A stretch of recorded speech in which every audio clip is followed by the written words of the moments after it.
भाई आप लोग लाइक शेयर और कमेंट क्यों नहीं कर रहे हो? भाई लाइक शेयर और कमेंट करो, ज्यादा से ज्यादा सब्सक्राइब करो दोस्त। और चलो आज का शुरू करते हैं कहानी। हर रास्ता तो आलोक मठ की तरफ नहीं जाता।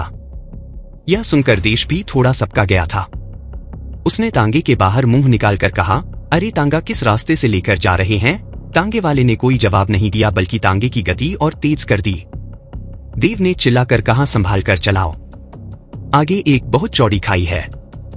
उसे क्या पता था कि तांगे वाला उसे मारना ही चाहता था। देव की आंखों के सामने ही वो तांगे वाला एकदम से उछलकर तांगे से अलग हो गया। अब उनसे कुछ ही कदम दूर वो खाई थी जिसमें तेज दौड़ते घोड़े बस गिरने ही वाले थे। देव और सुजान कुछ कर पाते, इससे पहले ही उनका तांगा खाई में गिर चुका था। देव और सुजान की आखिरी चीख गूंज उठी थी। क्या देव और सुजान खाई में गिरकर मर जाएंगे? बहुरूपिया का अगला कदम क्या होगा? जानने के लिए सुने सर्वशक्तिमान देव का अगला एपिसोड सिर्फ पॉकेट FM पर। खत्म हो गया महान विशाख का दुश्मन देव। अब विशाख मुझे और भी शक्तियां देंगे। बहुरूपिया जो कि तांगे वाले के रूप में खाई से थोड़ा ही दूर खड़ा था, उसके चेहरे पर खुशी साफ दिख रही थी। वो देव के साथ साथ सुजान को भी तांगे समेत खाई में नीचे गिरा चुका था। बहुपिया ने कहा, इस गहरी खाई से तो इनकी लाशें भी मिलनी मुश्किल है। वो यह नहीं देख पाया था कि देव और सुजान खाई में गिरने से पहले ही उछलकर तांगे से बाहर आ गए थे। देव ने कुछ मीटर नीचे दीवार से निकली पेड़ की सूखी डाली को एक हाथ से पकड़ रखा था और दूसरे हाथ में सुजान का हाथ था। उनकी आंखों के सामने ही वो तांगा घोड़ों के साथ नीचे गिर चुका था। खाई इतनी गहरी थी कि तांगा उनकी आंखों से ओछल हो चुका था। सुजान यह देखकर घबराकर बोला, मेरा हाथ मत छोड़ना देव, खाई बहुत गहरी है। देव ने कहा, अब चिंता मत कीजिए सुजान भाई, हम दोनों साधारण लोग नहीं हैं बल्कि आलोक मठ के योद्धा हैं। जल्द ही खाई से बाहर निकल जाएंगे। सुजान ने कहा, लेकिन कैसे? तुमने अभी टहनी पकड़ तो रखी है, लेकिन हम ऊपर कैसे चढ़ेंगे? देव ने कहा, मैं आपको पहले ऊपर खींचता हूं। देव सुजान को अपने एक ही हाथ से धीरे धीरे ऊपर ले आया। अब सुजान ने भी पेड़ की वही सूखी डाली पकड़ ली थी जिसे देव ने पकड़ रखा था। देव ने सुजान से कहा, अब मेरी बात ध्यान से सुनिए। हम सतह से लगभग 100 मीटर नीचे है। ऊपर जाने का एक ही तरीका है, संयोजक विद्या का प्रयोग। सुजान ने कुछ सोचकर कहा, लेकिन संयोजक विद्या में तो एक योद्धा दूसरे योद्धा को हवा में कई मीटर ऊपर उछाल सकता है। इसका प्रयोग करके हम ऊपर पहुंच तो सकते हैं, लेकिन जरा सी भी चूक हुई तो दोनों खाई में जाएंगे। देव ने कहा, कोई चूक नहीं होगी सुजान भाई, भरोसा रखिए। सुजान देव को मारना तो चाहता था, लेकिन फिलहाल अपनी जान बचाने के लिए देव के साथ काम करना उसकी मजबूरी थी। देव ने किसी तरह उस मोटी डाली पर अपने दोनों पैर और घुटने टिकाए और सुजान से कहा, आप मेरी पीठ पर चढ़कर पूरी ताकत से उछलिए, मुझे यकीन है कि आप ऊपर तक पहुंच जाएंगे। सुजान ने कहा, इस तरह से मैं तो ऊपर पहुंच जाऊंगा, लेकिन तुम्हारा क्या होगा? देव ने कहा, बहस करने का वक्त नहीं है सुजान भाई, यह पेड़ की सूखी डाली हमारी वजन की वजह से कभी भी टूटकर नीचे गिर सकती है। सुजान ये सुनकर तेजी से झुके हुए देव की पीठ पर चढ़ गया। उसने देव की पीठ पर खड़े होकर अपनी टांगों को विशेष मुद्रा में मोड़ा और खाई की तरफ बिना देखे पूरी ताकत से हवा में छलांग लगा दी। संयोजक विद्या की मदद से उसका शरीर हवा में कई मीटर तक ऊपर पहुंच चुका था। उसके हाथ सीधे खाई की ऊपरी सतह पर जमे और वो बाहर निकल गया। अब तक मुस्कुरा रहे बहुरूपिया के चेहरे पर गंभीर भाव आ गए थे। उसने कहा, ये देव के साथ वाला लड़का बच कैसे गया? सुजान ने ध्यान से खाई से नीचे झांका।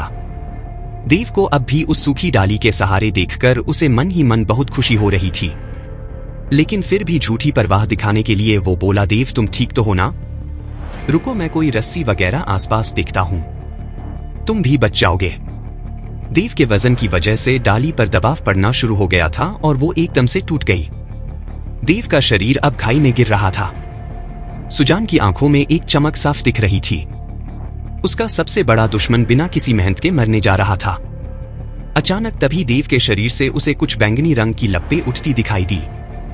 सुजान के मुंह से एकदम से निकला, यह लपटें कैसे निकल रही है इसके शरीर से? यह किस तरह की शक्ति है? देव ने अपना एक हाथ सीधे खाई की दीवार पर मारा। उस जगह गड्ढा हो गया और उसने अपना वो हाथ वही फंसा लिया। इसी तरह से चारों तरफ से बैंगनी रंग की ऊर्जा से लिपटा देव अपने दोनों हाथों से मुक्के मार मार कर दीवार में गड्ढे बनाता हुआ तेजी से ऊपर चढ़ने लगा। सुजान जो देख रहा था उस पर वो यकीन नहीं कर पा रहा था। देखते ही देखते देव ऊपर जमीन पर आ गया।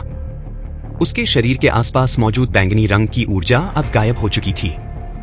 सुजान हाफते हुए देव को ऐसे देख रहा था जैसे कोई बहुत देख लिया हो। देव ने अपनी सांसों पर नियंत्रण करके सुजान से कहा, मैं जानता हूं कि आप क्या सोच रहे हैं कि मैं बच कैसे गया।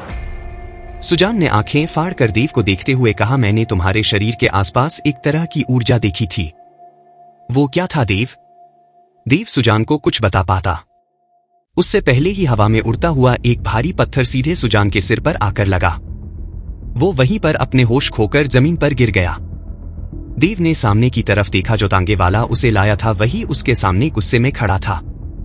तांगे वाले ने गुस्से में कहा, मुझे लगा ही था कि तू खाई में गिरकर भी बच जाएगा, इसीलिए मैं यहां से गया नहीं था। देव ने तांगे वाले को ऊपर से नीचे तक देखते हुए कहा, एक तांगे वाले की भला मुझसे क्या दुश्मनी हो सकती है?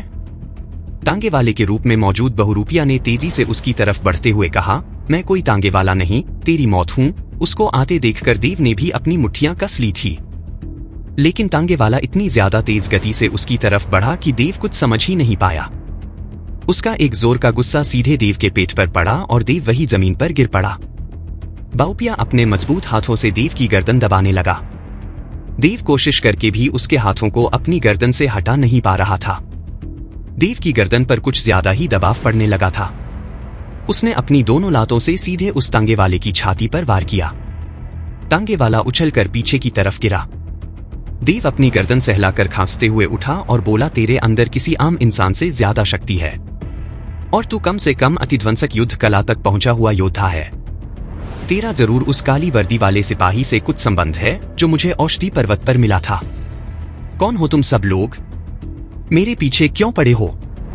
तांगे वाले ने वापस खड़े होते हुए कहा, करेगा जानकर बस यह समझ ले कि तू ज्यादा दिन जिंदा नहीं रहने वाला। तभी दूसरी दिशा से अभिलेखा, शिवांग, कनिष्क और मलाई की आवाज़ें आने लगी। देव देव कहाँ हो तुम? उनकी आवाज सुनकर वो तांगे वाला फुर्ती से पेड़ों के झुरमुट के अंदर घुस गया। देव भी उसके पीछे पीछे पेड़ों के झुरमुट के पास गया, लेकिन वहां उसे कोई भी नहीं दिखा। दिखता भी कैसे? बहुरूपिया तो एक सांप का रूप लेकर वहां से दौड़ जा चुका था। इतनी देर में अभिलेखा और बाकी लोग दौड़ते हुए वहां आ गए। तब तक सुजान को भी होश आने लगा था। वो धीरे धीरे उठने लगा। अभिलेखा बोली, देव तुम ठीक तो हो? क्या हुआ यहाँ पर? देव ने कहा, उस तांगे वाले ने मुझे और सुजान भाई को तांगे समेत खाई में फेंक दिया था। हम दोनों कैसे बचे हैं वो तो हमें ही पता है। शिवांग ने बेहोश सुजान की तरफ देखकर कहा, सुजान जैसे योद्धा को बेहोश कर दिया एक मामूली से तांगे वाले ने। सुजान अब तक होश में आकर वापस खड़ा हो चुका था। उसने अपने सिर को सहलाते हुए गुस्से से कहा, बहुत जोर से पत्थर मारा था मेरे सिर पर उस तांगे वाले ने। अगर दोबारा मिला तो मैं उसे छोड़ूंगा नहीं। देव ने कहा, आपके बेहोश होने के बाद उसने मुझ पर भी जानलेवा हमला करने की कोशिश की थी, लेकिन सफल नहीं हुआ। तुम लोगों की आवाज सुनकर भाग गया। यहाँ अभिलेखा के चेहरे पर चिंता साफ दिख रही थी। वो बोली, एक टांगे वाली तुमसे क्या दुश्मनी हो सकती है? देव ने कहा, अब ये तो वही बता सकता है। फिलहाल हमें आलोक मठ चलना चाहिए, वो यहाँ से ज्यादा दूर नहीं है। देव अपने भाई बहनों और सुजान के साथ आलोक मठ के बारी वन में पहुंचा ही था कि तभी उसे एक जगह बहुत सारे पहरेदारों की भीड़ लगी दिखाई दी। उस भीड़ के साथ आचार्य मनाक भी खड़े हुए थे। देव ने उस तरफ बढ़ते हुए कहा, कमाल है, यहाँ इतनी सारी भीड़ क्यों लगी हुई है? वो लोग आगे बढ़े तो आचार्य मनाक भी देव को देखकर उसी तरफ आ गए। देव ने उनके पांव छुए। आचार्य मनाक ने आशीर्वाद देते हुए कहा, आलोक मठ में वापस स्वागत है देव, लेकिन अभी अभी हमें दुर्घटना की सूचना मिली है। देव ने कहा, कैसी दुर्घटना गुरुदेव? आचार्य मनाक देव और बाकी सबको उसी तरफ ले गए जहां बाकी पहरेदार खड़े थे। उन सबके बीच धरती पर एक नीली हो चुकी लाश पड़ी थी। उस लाश को देखकर बाकी सब तो थोड़े हैरान हुए, लेकिन देव और सुजान की तो आंखें चौड़ी हो गई थी। सुजान ने फसफुसा कर देव से कहा, यह तो वही तांगे वाला है जो हमें ला रहा था। देव कुछ समझ पाता उससे पहले ही आचार्य मनाक ने कहा, आज सुबह इसकी लाश एक पहरेदार को बाहर वाले जंगल से मिली थी, लेकिन इसको मरे हुए कुछ दिन बीत चुके हैं, क्योंकि जंगल के कीड़े लाश को तभी खाना शुरू करते हैं जब वो कुछ दिन पुरानी हो चुकी हो। इसे शायद जंगल के किसी सांप ने डस दिया था। आचार्य मना की यह बात सुनकर देव को एक दूसरा झटका लगा था। उसने मन ही मन सोचा, ऐसा कैसे हो सकता है? तभी थोड़ी देर पहले ही तो ये तांगे वाला मुझसे लड़ा था। आचार्य मनांग ने आगे कहा, यह हरकत पर्वत गांव का एक तांगे वाला है, इसलिए मुझे लगा कि आप सबको बता देना चाहिए, लेकिन अब मैं इसके घर पर इसकी लाश पहुंचाने का इंतजाम करता हूं। तुम लोग अंदर जाओ। आलोक मठ के महाकट से अंदर आते वक्त अभिलेख ने देव से कहा, ये तो बहुत बुरा हुआ। हमारे आर पर्वत गांव का एक तांगे वाला मर गया और एक तांगे वाले ने देव को मारने की कोशिश की। पता नहीं क्या हो रहा है। पिताजी के मुखिया बनने के बाद से हमारे दुश्मन भी काफी बढ़ जाएंगे। सुजान सबको कुछ बताना चाहता था, लेकिन देव ने उसका हाथ पकड़कर उसे रोक दिया। उसने अभिलेखा से कहा, तुम अभी यह सब मत सोचो। तुम लोग काफी सफर करके आए हैं, जाकर आराम कर लो। अभिलेखा, शिवांग और बाकी लोगों के जाते ही सुजान ने देव से पूछा, अरे तुमने मुझे बताने क्यों नहीं दिया कि जिस तांगे वाले की लाश मिली थी और जिस तांगे वाले ने हम पर हमला किया, दोनों के चेहरे एक जैसे थे। देव ने कहा, क्योंकि मैं उन सबको परेशान नहीं करना चाहता था। सुजान भाई, ये बात आपके और मेरे बीच ही रहनी चाहिए। मैं अकेले में जाकर आचार्य मना से इस बारे में चर्चा करूंगा, तब समझ में आएगा कि ये चक्कर क्या है। सुजान ने धीरे से अपना सिर हिला कर कहा, वैसे मुझे तुमसे एक और बात करनी थी देव। मुझे लगा तुम खाई में गिरने वाले हो, लेकिन तभी तुम्हारे शरीर के आसपास से बैंगनी रोशनी जैसा कुछ निकलने लगा। वो क्या था? देव सुजान का सवाल सुनकर थोड़ा चकरा गया था। उसे पता था कि सुजान उसके अंदर की शक्ति को देख चुका है, लेकिन वो अभी उसके बारे में खुलकर बताना नहीं चाहता था। तभी उसके कानों में एक जानी पहचानी आवाज पहुंची। देव ने देखा कि आर्या उसकी तरफ बढ़ रही थी। ये देखकर सुजान ने मुस्कुराकर कहा, अच्छा, इस बारे में बाद में बात करेंगे, फिलहाल तो तुम आराम करो। सुजान देव को आर्या के पास अकेला छोड़कर निकल गया था। देव ने आर्या से नजरें छुड़ाकर झिझकते हुए पूछा, तुम भारत पर्वत से वापस आलोक मिट कब पहुंची? आर्या उसके और करीब आकर बोली, कल रात में ही पिताजी मुझे ही दीदी और परितोष भाई को यहाँ छोड़कर विकास नगर चले गए थे। तब से मैं तुम्हारा ही इंतजार कर रही थी। देव बिना कुछ बोले वहां से जाने वाला था कि तभी आर्या तेजी से उसका हाथ पकड़कर बोली, कहाँ जा रहे हो? अब मेरी तरफ देखोगे भी नहीं? देव ने अपनी नजरें उठाकर आर्या की तरफ देखा और कहा, हाथ छोड़ो। आर्या तुम्हारा एक मंगेतर है और उसे ये पसंद नहीं आएगा कि तुमने एक लड़के का हाथ पकड़ रखा है। आर्या बोली, उसकी पसंद नापसंद से मुझे कोई फर्क नहीं पड़ता, लेकिन तुम्हारी नाराजगी भी मुझसे सही नहीं जाती। देव अभी अभी मौत का सामना करके आया था, इसलिए आर्या से बहस कर पाना उसके लिए मुश्किल हो रहा था। वो कुछ बोलने ही वाला था कि तभी उन दोनों को दीप की आवाज सुनाई दी। आर्या, देव और आर्या दोनों की नजरें दीप की तरफ गई, जो कि गुस्से में आर्या के हाथ की तरफ देख रहा था, जिससे उसने देव की कलाई पकड़ रखी थी। अपनी मंगेतर आर्या को देव के साथ देखकर दीप क्या करेगा? क्या देव को तांगे वाले यानी बहुरूपिया का राज पता चल पाएगा? क्या बहुपिया आगे देव को मारने में कामयाब होगा? जानने के लिए सुने सर्वशक्तिमान देव का अगला एपिसोड सिर्फ पकड़े FM पर। तुमने देव का हाथ क्यों पकड़ा हुआ है, आर्या? दीप ने काफी गंभीरता से पूछा। आर्या ने थोड़ी झचक के साथ देव का हाथ छोड़ दिया और बिना दीप को कोई जवाब दिए वहां से चली गई। देव भी जाने लगा था, लेकिन तभी दीप ने उसके सामने आकर कहा, देव, मैं जानता हूं कि आर्या तुम्हें पसंद करती है, लेकिन बेहतर होगा कि तुम हमारे बीच में ना आओ। देव का दिमाग पहले से ही आर्या के ख्यालों में उलझा हुआ था, लेकिन दीप की बातों ने उसके गुस्से को भड़का दिया। उसने दीप से कहा, तुम मुझे धमकी दे रहे हो? दीप ने गहरी सांस लेकर कहा, मैं तुमसे लड़ नहीं सकता क्योंकि तुम मुझसे कई गुना अच्छे योद्धा हो, लेकिन तुम मेरे पिता और बड़े भाई को नहीं जानते। अगर उन्हें पता चला कि आलोक मठ का कोई शिष्य मेरी मंगेतरता के करीब आने की कोशिश कर रहा है तो वो तुम्हें नहीं छोड़ेंगे। देव ने बुझी आवाज में कहा, मुझे दूसरों की मंगेतर में कोई दिलचस्पी नहीं है दीप। उसके बाद देव वहां से चला गया। दीप की नजर आर्या की तरफ गई, जो कि काफी आगे बढ़ चुकी थी। उसकी आंखों में बेपसी के आंसू थे। दीप पीछे से दौड़कर आया और आर्या से कहा, रुको आर्या, मेरी बात सुनो। आर्या ने पहले अपने आंसू पोंछे। वो दीप के सामने अपने आंसू नहीं दिखाना चाहती थी। उसके बाद वो पलटकर एकदम सामान्य लहजे में बोली, कहो दीप, क्या बात है? दीप ने गहरी सांस लेकर कहा, तुम मेरी होने वाली पत्नी हो। ऐसे लड़कों के साथ नजदीकियां बढ़ाना तुम्हें शोभा नहीं देता। यह सुनकर आर्या के चेहरे पर गुस्सा साफ दिख रहा था। वो बोली, अभी तक हमारी शादी नहीं हुई है दीप, मैं इस वक्त तुम्हारी पत्नी नहीं बल्कि विकास नगर की राजकुमारी हूं। मैं क्या करती हूं और क्या नहीं, इससे तुम्हें कोई मतलब नहीं होना चाहिए। दीप का गुस्सा अब और ज्यादा बढ़ गया था। वो बोला, यही बात अगर तुम मेरे पिता या भाई के सामने बोलोगी तो जानती हो ना क्या होगा। तुम्हारे पिता से बात करके आलोक मठ से बाहर करवा देंगे वो तुम्हें। आर्या कुछ बोलने ही वाली थी, लेकिन तभी दिव्या उस ओर आकर बोली, क्या हो रहा है यहाँ पर?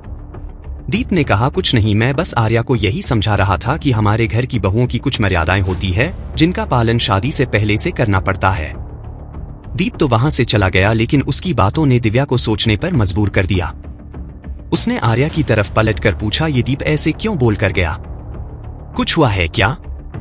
आर्या ने बुझी सी आवाज में कहा, कुछ भी नहीं हुआ दीदी। अच्छा, मैं प्रशिक्षण स्थल अभ्यास करने जा रही हूं। दिव्या ने आर्या से कहा, रुको आर्या, मुझे पता है कि दीप तुम्हें पसंद नहीं है। तुम इस बारे में पिताजी से बात क्यों नहीं करती?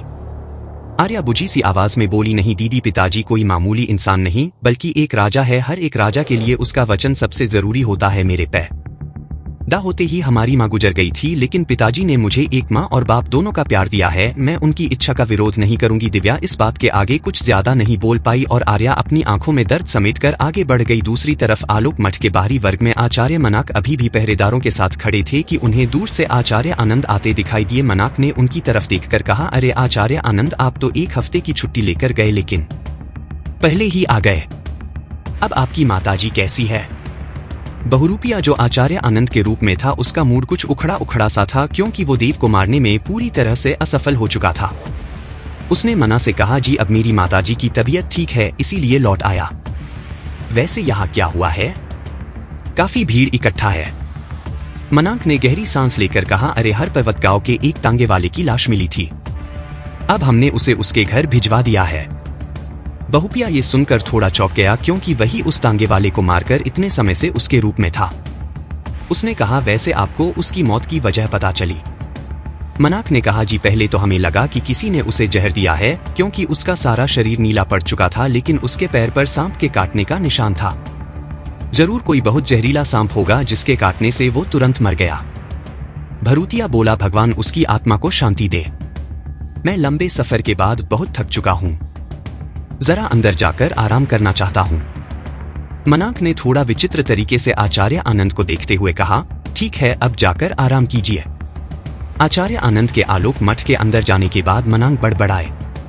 देव और बाकी लोगों के आर पर्वत जाते ही आचार्य आनंद भी चले गए थे और उनके लौटते ही ये भी वापस आ गए। कुछ गड़बड़ लग रही है। आचार्य मनांग को आचार्य आनंद के ऊपर शक हो रहा था और वहीं दूसरी तरफ अपने कक्ष से बाहर टहलता देव किसी गहरी सोच में डूबा था। सुजान ने उसकी तरफ आकर कहा, अरे क्या हुआ देव, किन ख्यालों में डूबे हो? प्रशिक्षण स्थल नहीं चल रहा क्या? देव ने कहा, मैं उस तांगे वाले के बारे में सोच रहा था। सुजान भाई, आपको याद है जब हम लोग हरित पर्वत के लिए निकले थे तो एक तांगे वाला जंगल की तरफ गया था। जब वो वापस आया तो देर करने के चलते सक्षम भाई ने उसे थप्पड़ भी लगाया था। सुजान ने कहा, अरे हाँ, ध्यान आया, उसी तांगे वाली की लाश तो मिली ली आचार्य मना को। वो कह रहे हैं कि उसकी मौत सांप के काटने से हुई है। देव ने कहा, ऐसा भी तो हो सकता है कि जब वो तांगे वाला जंगल की तरफ गया हो तो उसे तभी किसी ने मार दिया हो और फिर दूसरा आदमी उसका रूप लेकर जंगल से वापस आया हो। उसी आदमी ने तो हमें मारने की कोशिश की थी। सुजान देव की शक्ति से तो पहले से ही प्रभावित था, लेकिन उसके तेज दिमाग से भी प्रभावित हो चुका था। उसके अंदर देव को अपने रास्ते से हटाने की इच्छा अब और प्रबल हो चुकी थी, लेकिन उसने किसी तरह से अपनी इच्छा पर काबू किया हुआ था। वो बोला, लेकिन ऐसा कौन आदमी हो सकता है जो ठीक वैसा ही भेष बना ले? मैंने एक ऐसे आदमी के बारे में वैसे सुना तो है जो पक्षी, पौधे, जानवर, इंसान सबका रूप धर सकता है। कहते हैं उसका बास पश्चिम के राज्यों के जंगलों में है। वो एक बहुत खतरनाक हत्यारा है। सुजान की बातें सुनकर देव को जिज्ञासा हो रही थी। उसने पूछा, कौन है ये आदमी? बहुरूपिया। सुजान ने कहा, लेकिन उसको ज्यादातर लोग सिर्फ एक कहानी मानते हैं जिसे बच्चों को डराने के लिए बनाया गया है। ऐसे जादुई आदमी का वजूद सच में नहीं हो सकता। देव के दिमाग में बहुरूपिया शब्द बैठ गया था। उसको बहुत वक्त से लग रहा था कि कोई अलग अलग रूपों में उस पर नजर रख रहा था, लेकिन यह उसे अब तक अपने दिमाग का वहम लग रहा था। एक तरफ देव बहुरूपिया के बारे में पता करने की कोशिश कर रहा था, तो वहीं आलोक मठ से काफी दूर महर्षि दिव्य दृष्टि एक शांत बड़े से हॉल में आगे बढ़ते चले जा रहे थे। उस जगह पर 2020 फुट की अलमारियों में हजारों साल पुराने ग्रंथ रखे हुए थे। आपका स्वागत है महर्षि दिव्य दृष्टि, बहुत समय बाद आप यहाँ आए हैं। एक आवाज ने दिव्य दृष्टि का ध्यान अपनी तरफ खींचा। वो एक पतला दुबला बूढ़ा सा आदमी था जिसके सिर पर एक भी बाल नहीं था। महर्षि दिव्य दृष्टि ने उसकी तरफ देखकर मुस्कुराते हुए कहा, संजय कैसे हो पुराने मित्र? संजय ने भी मुस्कुराकर कहा, यह तो आपका बड़पन है कि इतने शक्तिशाली आत्मसाधक होते हुए भी आप मुझे अपना मित्र कह रहे हैं। दिव्य दृष्टि ने कहा, अपने आप को इतना कम मत समझो मित्र। इस संसार में बहुत कम ही लोग हैं जिनके पास तुम्हारे जितना ज्ञान है। तुम्हारे दिमाग में हजारों वर्ष का इतिहास छिपा हुआ है। संजय ने कुछ पल रुककर कहा, मैं जानता हूं कि आप कुछ ऐसा जानने मेरे पास आए हैं जिसकी जानकारी आपको भी नहीं है। दिव्य दृष्टि ने गंभीर चेहरे के साथ कहा, हाँ मित्र, आज तुम्हारी मदद की जरूरत है। मुझे एक बेहद प्राचीन शक्ति के बारे में जानना है जिसका नाम है विशाख। विशाख ये नाम सुनकर संजय का चेहरा कुछ पलों के लिए सफेद पड़ गया था। इसके बारे में जानने की क्या जरूरत है? आप पढ़ी दिव्य दृष्टि बोले, इस शक्ति ने अचानक से आलोक मठ के अंदर आने का प्रयास करना शुरू कर दिया है, इसीलिए मुझे इसके बारे में और जानना है। संजय ने बाईं तरफ वाली अलमारी से एक पुराना बड़ा ग्रंथ निकालकर उसके पन्ने पलटते हुए कहा, हजारों वर्षों के इतिहास में इंसानों द्वारा किए सभी बड़े युद्ध और बाकी सारी सरोड़ी घटनाओं की जानकारी है मुझे, लेकिन इतिहास के कुछ ऐसे काले पन्ने होते हैं जिनके बारे में ज्यादा ना जाना जाए तो ही ठीक है। ऐसे ही काले पन्नों में से एक विषाक्त। उसके बाद संजय ने उस पुराने से ग्रंथ के पन्ने पलटते हुए कहा, विषाद को मानवता के उदय के साथ कई भयानक घटनाओं के समय पर देखा गया है। उसे अक्सर एक ऐसी भयानक परछाई बताया जाता है जो सारे जीवन का अंत है। दिव्य दृष्टि ने कहा, यानी संसार में जितने भी बड़े बड़े खूनी युद्ध हुए हैं उन सब जगहों पर विषाद को देखा गया है। संजय ने कहा, विषाता कोई दैत्य है, पिशाच है, दानव है या फिर असुर है, यह कोई नहीं जानता, लेकिन पिछले 5000 वर्षों में लगभग हर खूनी युद्ध निषाद के इशारों पर यह शुरू और खत्म हुआ है। यह देखिए, संजय ने महर्षि दिव्य दृष्टि को उस ग्रंथ के एक पन्ने पर बनी एक भयानक तस्वीर दिखाई। उसमें कई सारे सिपाहियों की लाशें एक के ऊपर एक पड़ी हुई थी और उन सब लाशों के ऊपर हवा में तैर रही थी एक भयानक काली परछाई विषाक्त। संजय ने दिव्य दृष्टि से कहा, तमाम इतिहासकारों और बड़े बड़े ऋषियों के हिसाब से विषाक्त कुछ ऐसा दिखता है। उसके असली रूप के बारे में कोई नहीं जानता। दिव्य दृष्टि ने उस तस्वीर की तरफ देखकर कहा, तू चाहे जो भी हो, मेरे रहते आलोक मुझ के अंदर नहीं घुस पाएगा।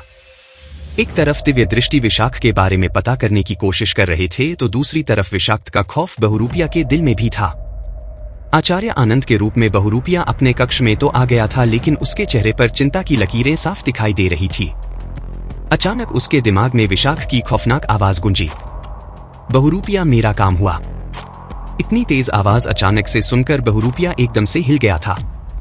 उसने कहा, आप तो आलोक मठ के अंदर मुझसे संपर्क नहीं कर सकते। कमान विषाक्त की आवाज फिर से बहुरूपिया के दिमाग में कुंची। शायद दिव्य दृष्टि बहुत समय से आलोक मठ से दूर है, जिसकी वजह से मेरी शक्तियां कुछ हद तक तुमसे संपर्क कर पा रही है। तुम ये बताओ कि काम हुआ या नहीं? बहुरूपिया ने डरते डरते कहा, नहीं मानक, मैं देव को मारने में असफल रहा, लेकिन मैं जल्दी कामयाब हो जाऊंगा। बहुरूपिया को अब विषाक्त के क्रोध से बचने की उम्मीद कम ही लग रही थी, लेकिन विषाक्त ने शांत आवाज में कहा, तुम कोशिश करते रहो, लेकिन अभी के लिए मेरा एक काम करो, उस लड़के के सामने जाओ, मुझे उसे देखना है। बहुरूपिया ने कहा, लेकिन मेरे उसके सामने जाने से आप उसे कैसे देख पाएंगे?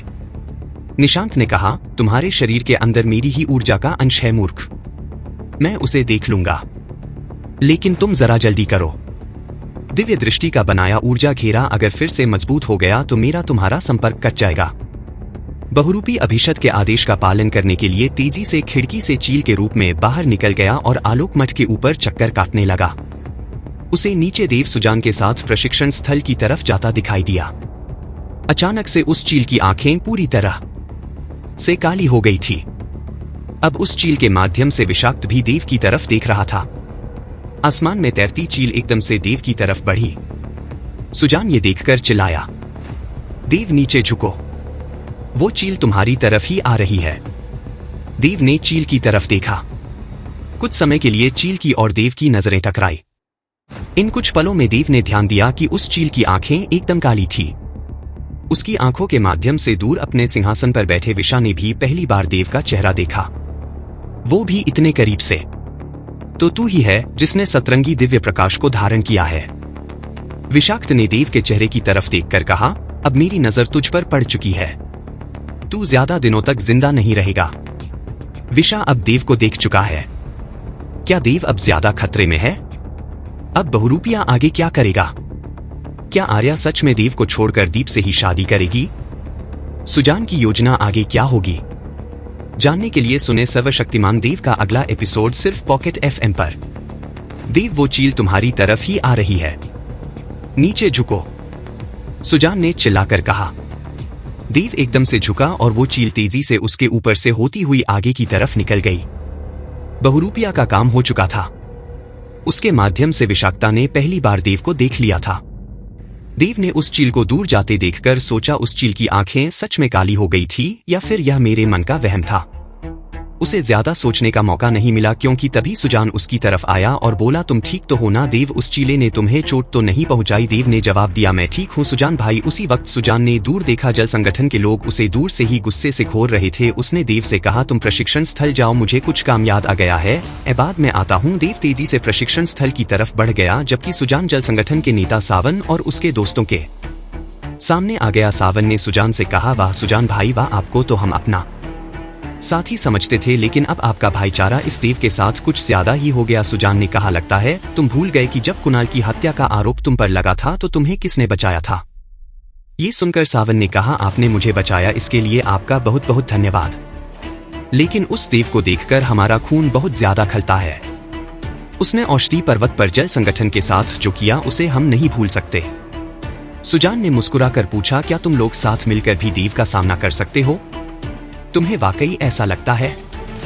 यह सुनकर सावन और उसके बाकी साथी शांत पड़ गए थे। औषधि पर्वत पर देव की ताकत देखने के बाद वो लोग समझ गए थे कि वो सीधे तौर पर देव का सामना नहीं कर सकते। यह सोचकर उनके चेहरे पर बेबसी के भाव आ गए थे। सुजान ने कहा, जब दुश्मन बहुत ताकतवर हो और तुम लोग सामने से उससे ना भिड़ सको तो उसकी कमजोरियां ढूंढनी चाहिए। देव अपने परिवार और भाई बहनों से बहुत प्यार करता है, वो उसकी कमजोरी है। सुजान के इतना कहते ही उन लोगों के सामने से अभिलेखा, शिवांग, कनिष्क और मलय एक साथ हंसते खिलखिलाते हुए निकले।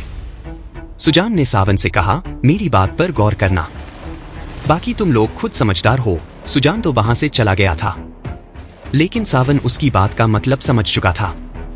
देव का परिवार उसकी कमजोरी था और उसे उसकी कमजोरी पर हमला करना था। अभिलेखा, शिवांग, कनिष्क और मलय बातें करते हुए जा ही रहे थे। तभी जल संगठन के सदस्यों ने उन्हें चारों तरफ से घेर लिया। सावन ने अभिलेखा को घूरते हुए कहा, कैसे हो मेरी प्रेमिका, मेरी याद तो नहीं आई? अभिलेखा ने अपने दांत भींचकर कहा, तुम जल संगठन के लोग फिर से आ गए। पिछली बार मेरे भाई देव के हाथों को किस तरह से पिट कर भागे थे, वो भूल गए क्या? सावन ने कहा, वो भोला ही तो नहीं हूं, इसलिए तुम अग्निवश वालों का वो हाल करूंगा जिसे देखकर देव भी तड़प उठेगा। अभिलेखा ने आसपास देखा। वो लोग आलोक मठ के एक ऐसे हिस्से में थे जहां आसपास जल संगठन वालों के ही कक्ष बने हुए थे। मदद उन तक आसानी से नहीं पहुंच सकती थी। सावन ने अभिलेखा की तरफ बढ़ते हुए कहा, औषधि पर्वत पर मेरी और तुम्हारी बातचीत अधूरी रह गई थी, उसे पूरा करने का समय आ गया है। तभी सावन और अभिलेखा के बीच में शिवांग आ गया। उसने सावन से गुस्से में कहा, मेरी बहन से दूर है। सावन उसकी तरफ देखकर हल्का सा मुस्कुराया और फिर सीधे उसके चेहरे पर एक मुक्का मारा। शिवांग के घाव सक्षम से हुई लड़ाई के बाद ठीक से भरे नहीं थे, इसलिए वो लड़खड़ाकर थोड़ा पीछे हटा, लेकिन फिर उसने भी गुस्से में सावन के पेट में तेज मुक्का मारा। कमजोर होने के बावजूद शिवांग के तेज मुक्के ने सावन को कई कदम पीछे धकेल दिया था। सावन ने गुस्से में अपने साथियों से कहा, टूट पड़ो इन पर, इनकी हड्डियां तक सलामत नहीं बचनी चाहिए। सावन के एक इशारे पर चारों तरफ से जल संगठन के लोग उनके ऊपर टूट पड़े। कनिष्क और मलय ने भी उनसे भिड़ने की कोशिश की, लेकिन उन पर चारों तरफ से तेज लात खोंसे बरस रहे थे, जिसकी वजह से वो ठीक से मार नहीं पा रहे थे। एक शिवांग ही था जो 2-3 लोगों से एक साथ लोहा ले रहा था। तभी सावन ने आगे बढ़कर शिवांग की छाती पर लात मारी। वो पूरी तरह से जमीन पर गिर पड़ा। सक्षम से हुई लड़ाई के बाद आई कमजोरी का असर उसके अंदर फिर से दिखने लगा था। सावन ने शिवांग की तरफ देखकर कहा, तुम्हारे भाई ने जल संगठन के सदस्य को हाथ लगाने की हिम्मत की थी, इसलिए अब हम उसके परिवार के किसी भी सदस्य को चलने लायक नहीं छोड़ेंगे। उसके बाद उसने अभिलेखा की तरफ जाकर उसकी कलाई पकड़ते हुए कहा, और तुम्हारी बहन हमारा दिल बहलाने की काम आएगी। यह सुनकर शिवांग को बहुत तेज गुस्सा आया। उसने फिर से उठकर सावन पर वार करने की कोशिश की, लेकिन उससे पहले ही जल संगठन के 2 लोगों ने एक साथ उसकी गर्दन पर मुक्का मारा। शिवांग के मुंह से खून निकल गया। शिवांग भाई अभिलेखा चीखी, लेकिन सावन की मजबूत पकड़ के चलते वो उस तरफ नहीं जा पाई। उसने कनिष्क और मलाई की तरफ देखा। उन दोनों को भी जल संगठन के सदस्यों ने पकड़ रखा था और वो लगातार उनकी छाती और पेट पर मुक्के मार रहे थे। उनके शरीर पर जगह जगह खरोंचें आ गई थी। वो लोग अब लड़ने की हालत में नहीं थे।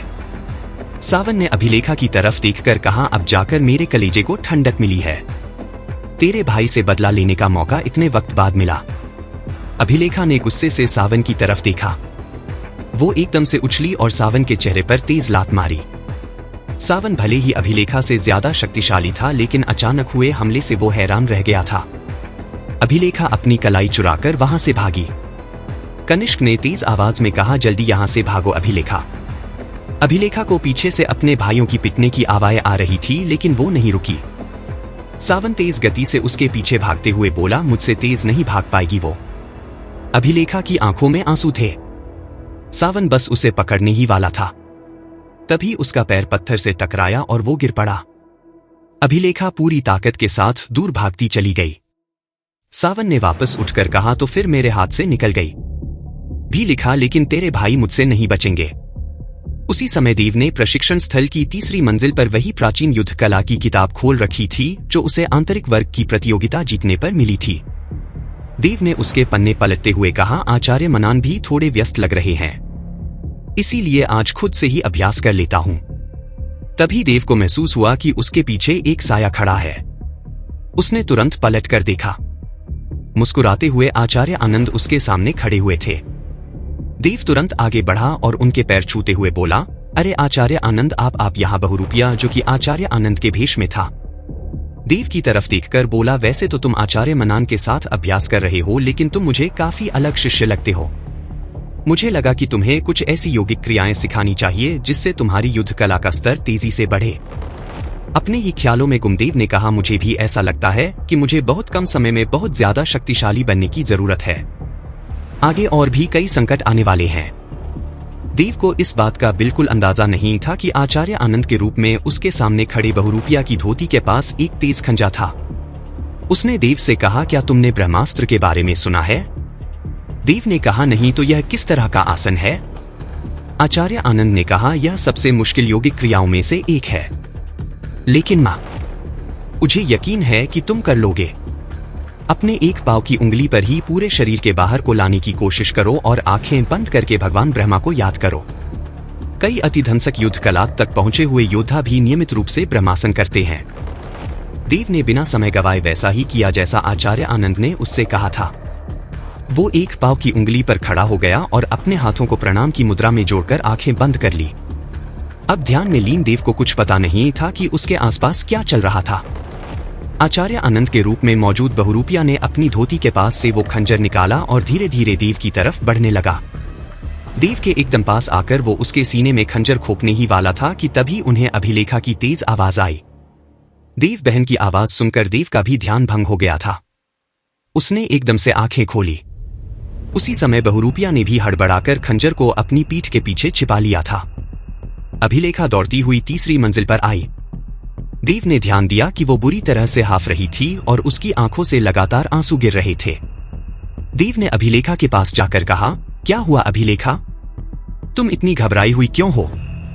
अभिलेखा अपनी सांसों पर नियंत्रण करते हुए बोली, हमारे भाई खतरे में है देव, उन्हें बचा लो। वो सावन और जल संगठन के बाकी लोग उन्हें मार डालेंगे। सावन का नाम सुनकर देव के चेहरे पर गुस्सा साफ दिख रहा था। उसने कहा, लगता है जल संगठन के लोग हमारी पिछली लड़ाई से कोई खास सबक नहीं सीखे। उसके बाद उसने पीछे खड़े आचार्य आनंद से कहा, बीच में ही छोड़कर जाना पड़ेगा। आचार्य जी आज्ञा दीजिए। बहुरूपी अब क्या बोल सकता था? वो देव को मारने में एक बार फिर से असफल हो चुका था। उसने बस धीरज से सिर हिला दिया और देव तेजी से अभिलेखा के साथ प्रशिक्षण स्थल से बाहर निकल गया। दूसरी ओर कनिष्ठ, मलय और शिवांग की हालत बहुत बुरी थी।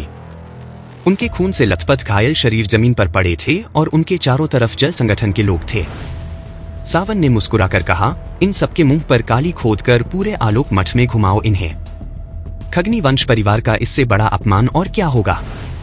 जमीन पर पड़ी शिवांग ने सावन की तरफ देखकर कहा, तुम लोग बहुत बुरी मुसीबत में फंस चुके हो। देव तुम्हें छोड़ेगा नहीं। यह सुनकर सावन गुस्से में बोला, रस्सी जल गई पर बल नहीं गया। इतना पिछने के बाद भी तुम लोग हमें अकड़ दिखा रहे हो। सावन ने गुस्से से अपना पैर उठाया। वो शिवांग के सिर पर अपना पैर रखने ही चाह रहा था कि उसे दाईं तरफ से किसी ने तेज धड़का दिया। सावन चीखकर बुरी तरह से गिरा। बाकी सब जल संगठन के सदस्यों की नजर उस तरफ गई। हवा की गति से आए देव पर उनमें से किसी की नजर नहीं पड़ी थी। अपने भाइयों की ऐसी हालत देखकर देव का गुस्सा काफी भड़क चुका था। उसने कहा, तुम लोगों को मेरे भाइयों को हाथ नहीं लगाना चाहिए था। सावन ने तेजी से उसकी तरफ बढ़ते हुए कहा, पिछली बार तो तू हमसे बच गया था, लेकिन इस बार नहीं। देव ने सावन को अपने पास आने का पूरा मौका दिया, लेकिन फिर अगले ही पल उसका हाथ बिजली की तेजी से घूमकर सावन की गर्दन पर पड़ा और सावन सीधे जमीन पर ढेर हो गया। सावन के बाकी साथियों ने एक साथ देव पर हमला कर दिया। देव ने उनमें से एक लड़के का हाथ पकड़कर पीठ की तरफ मोड़ दिया। उस लड़के की चीख से बाकी सब लोग डर गए थे, क्योंकि देव ने उसके हाथ को बुरी तरह से तोड़ दिया था। उसी समय एक दूसरे लड़के ने देव की छाती पर लात मारने की कोशिश की, लेकिन देव ने तेजी से उसके घुटनों पर गोली मार दी। इस बार घुटने की हड्डी टूटने की आवाज आई और वो लड़का अपना घुटना पकड़कर वहीं जमीन पर गिर गया। देव की तरफ दो दिशाओं से भागते हुए दो लड़के आए। उन दोनों ने उछलकर देव पर हमला करने की सोची, लेकिन देव ने अपने एक एक हाथ से उन दोनों की गर्दन पकड़कर उन्हें हवा में उठा लिया। यह देखकर सावन ने घबराकर कहा, हम सब मिलकर भी इससे नहीं लड़ सकते, इसमें बहुत ताकत है। बाकी लोग सच में वो दृश्य देखकर घबरा गए थे। देव ने उन दो भारी भरमक लड़कों की गर्दन पकड़कर उनके शरीर को हवा में उठा रखा था। वो लड़के देव के शिकंजे से छूटने की कोशिश कर रहे थे, लेकिन सफल नहीं हो पा रहे थे। तभी आचार्य मनाक उस तरफ कुछ पहरेदारों के साथ आए और गुस्से में बोले, रुको देव, ये तुम क्या कर रहे हो? इस तरह से अपनी शक्ति का प्रदर्शन करोगे? देव ने उन दोनों लड़कों को अपने शिकंजे से आजाद कर दिया। वो दोनों जमीन पर गिरकर बुरी तरह से खांसने लगे थे। सावन ने आचार्य मना के सामने एकदम से बेचारा बनकर कहा, देख आचार्य जी कितना मारा है इस देव ने मेरे साथियों को। देव ने सफाई देने की कोशिश करते हुए कहा, लेकिन आचार्य जी शुरुआत इन्होंने की थी मेरे भाई। आचार्य मना ने देव को शांत रहने का इशारा किया। उनके चेहरे पर नाराजगी साफ दिख रही थी। वो बोले, अगर तुम्हारे भाइयों को इन्होंने मारा था तो तुम्हें मुझसे आकर कहना चाहिए था, लेकिन तुमने भी खुद ही बदला लेने का फैसला ले लिया, तो तुम में और इनमें फर्क क्या रह गया? आलोक मठ के अनुशासन को भंग करने के कारण तुम्हें यहां से बाहर किया जा सकता है। यह सुनकर देव हिल गया था। क्या देव को आलोक मठ से बाहर कर दिया जाएगा? बहुरूपिया देव को मारने के लिए क्या करेगा? सुजान आगे क्या चाल चलेगा? जानने के लिए सुनिए सर्वशक्तिमान देव का अगला एपिसोड सिर्फ पकड़ FM पर। अनुशासन तोड़ने के लिए जल संगठन के सदस्यों के साथ साथ तुम्हें भी आलोक मठ से बाहर किया जा सकता है। देव आचार्य मनाम के मुंह से यह सुनकर हैरान था। उसके सामने उसके पिता के सजाए सारे सपने अब धंधलेले पड़ते जा रहे थे। शिवांग, कनिष्क और मलय बुरी तरह घायल थे, लेकिन वे भी यह सुनकर अपने जख्मों की परवाह किए बिना लड़खड़ाते हुए खड़े हो गए। कनिष्क ने कहा, गुस्ताखी के लिए माफी चाहता हूं आचार्य जी, लेकिन ये गलत है। देव ने जो किया वो जल संगठन के हाथों से ता बचाने के लिए किया। ये जल संगठन के लोग नए नए शिष्यों के साथ हमेशा बदतमीजी करते हैं। आचार्य मनाक ने कहा, मुझे इनकी हरकतों के बारे में पता है। देव को तुम लोगों की सुरक्षा करने का पूरा हक भी था, लेकिन जरा इनकी हालत देखो, इनमें से कुछ लोग चलने लायक भी नहीं रहे। तभी दूसरी दिशा से सुजान ने उस तरफ आकर कहा, इन सबके साथ अच्छा ही हुआ आचार्य मनक, बल्कि मैं तो कहूंगा कि देव ने इनके साथ जो किया वो बहुत कम था। सुजान को ऐसे मौके पर देव के पक्ष में बोलता देखकर सावन एकदम हैरान रह गया था। उसने कहा, सुजान भाई, आपके कहने पर ही तो हमने देव के भाइयों के साथ भाई मत बोलो मुझे। सुजान ने चिल्लाकर सावन से कहा तो वो सहम कर चुप हो गया। आचार्य मनांक ने सुजान से कहा, तुम देव के अनैतिक काम में उसका साथ मत दो। सुजान ने मनांक की तरफ देखकर कहा, आचार्य जी, जो मैं आपको बताने वाला हूं उसके बाद देव का काम आपको अनैतिक नहीं लगेगा। यह सुनकर आचार्य मनांक के साथ साथ सावन और बाकी लोगों को भी काफी उत्सुकता हो गई थी, यह जानने की कि आखिर सुजान क्या बताना चाहता है। सुजान ने कहा, कुल की हत्या सावन ने ही की है। इस बात से सभी लोग चकित रह गए थे। सावन पर तो जैसे बिजली गिरी थी। उसने कभी सोचा भी नहीं था कि उसके भाई जैसा सुजान कभी ऐसा भी बोल सकता है। आचार्य मनांक ने हैरानी के साथ कहा, ये क्या कह रहे हो तुम? पहला जब मुझे पूरा यकीन हो गया था कि सावन ने ही कुणाल की हत्या की है, तब तुमने ही तो इसको बचाया था। सुजान ने कहा, वो मेरी गलती थी आचार्य जी। मुझे लगा कि मैं सावन को अच्छी तरह जानता हूं, लेकिन मैं गलत था। मुझे मेरे छोटे भाई नील ने ही बताया कि उसने छिपकर सावन को किसी से कहते हुए सुना था कि वो कुणाल से चलता था। सावन ने गुस्से में कहा, यह सरासर गलत इल्जाम है। मैं मानता हूं आचार्य जी कि मैंने बहुत से गलत काम किए हैं, लेकिन किसी की हत्या नहीं की। सुजान ने आगे बढ़कर कहा, कुणाल एक अच्छा योद्धा होने के साथ एक आत्मसाधक भी था। अगर वो अभ्यास करता तो जल संगठन का नेता आज वो होता। तुम नहीं। ये बात तुम्हें पता थी और इसीलिए तुमने उसे रास्ते से हटा दिया। सावन ने चिल्लाकर कहा, सुजान धोखेबाज क्यों कर रहा है तुम मेरे साथ ऐसा? सुजान के दिए धोखे के कारण सावन इतना ज्यादा गुस्से में आ गया था कि वो उसे मारने के लिए दौड़ पड़ा, लेकिन आचार्य मनांग के इशारों पर पहरेदारों ने दौड़कर उसे पकड़ लिया। पहरेदारों की गिरफ्त से छूटने की कोशिश करते हुए सावन ने चीखते हुए सुजान की तरफ देखकर कहा, मैं तुझे छोड़ूंगा नहीं, छूटे जान से मार दूंगा तुझे। सुजान ने आचार्य मनांग से कहा, देख रहे हैं आप आचार्य जी कैसे मुझे भी जान से मारने की धमकी दे रहे हैं। ये पूरा का पूरा जल संगठन ऐसा ही है।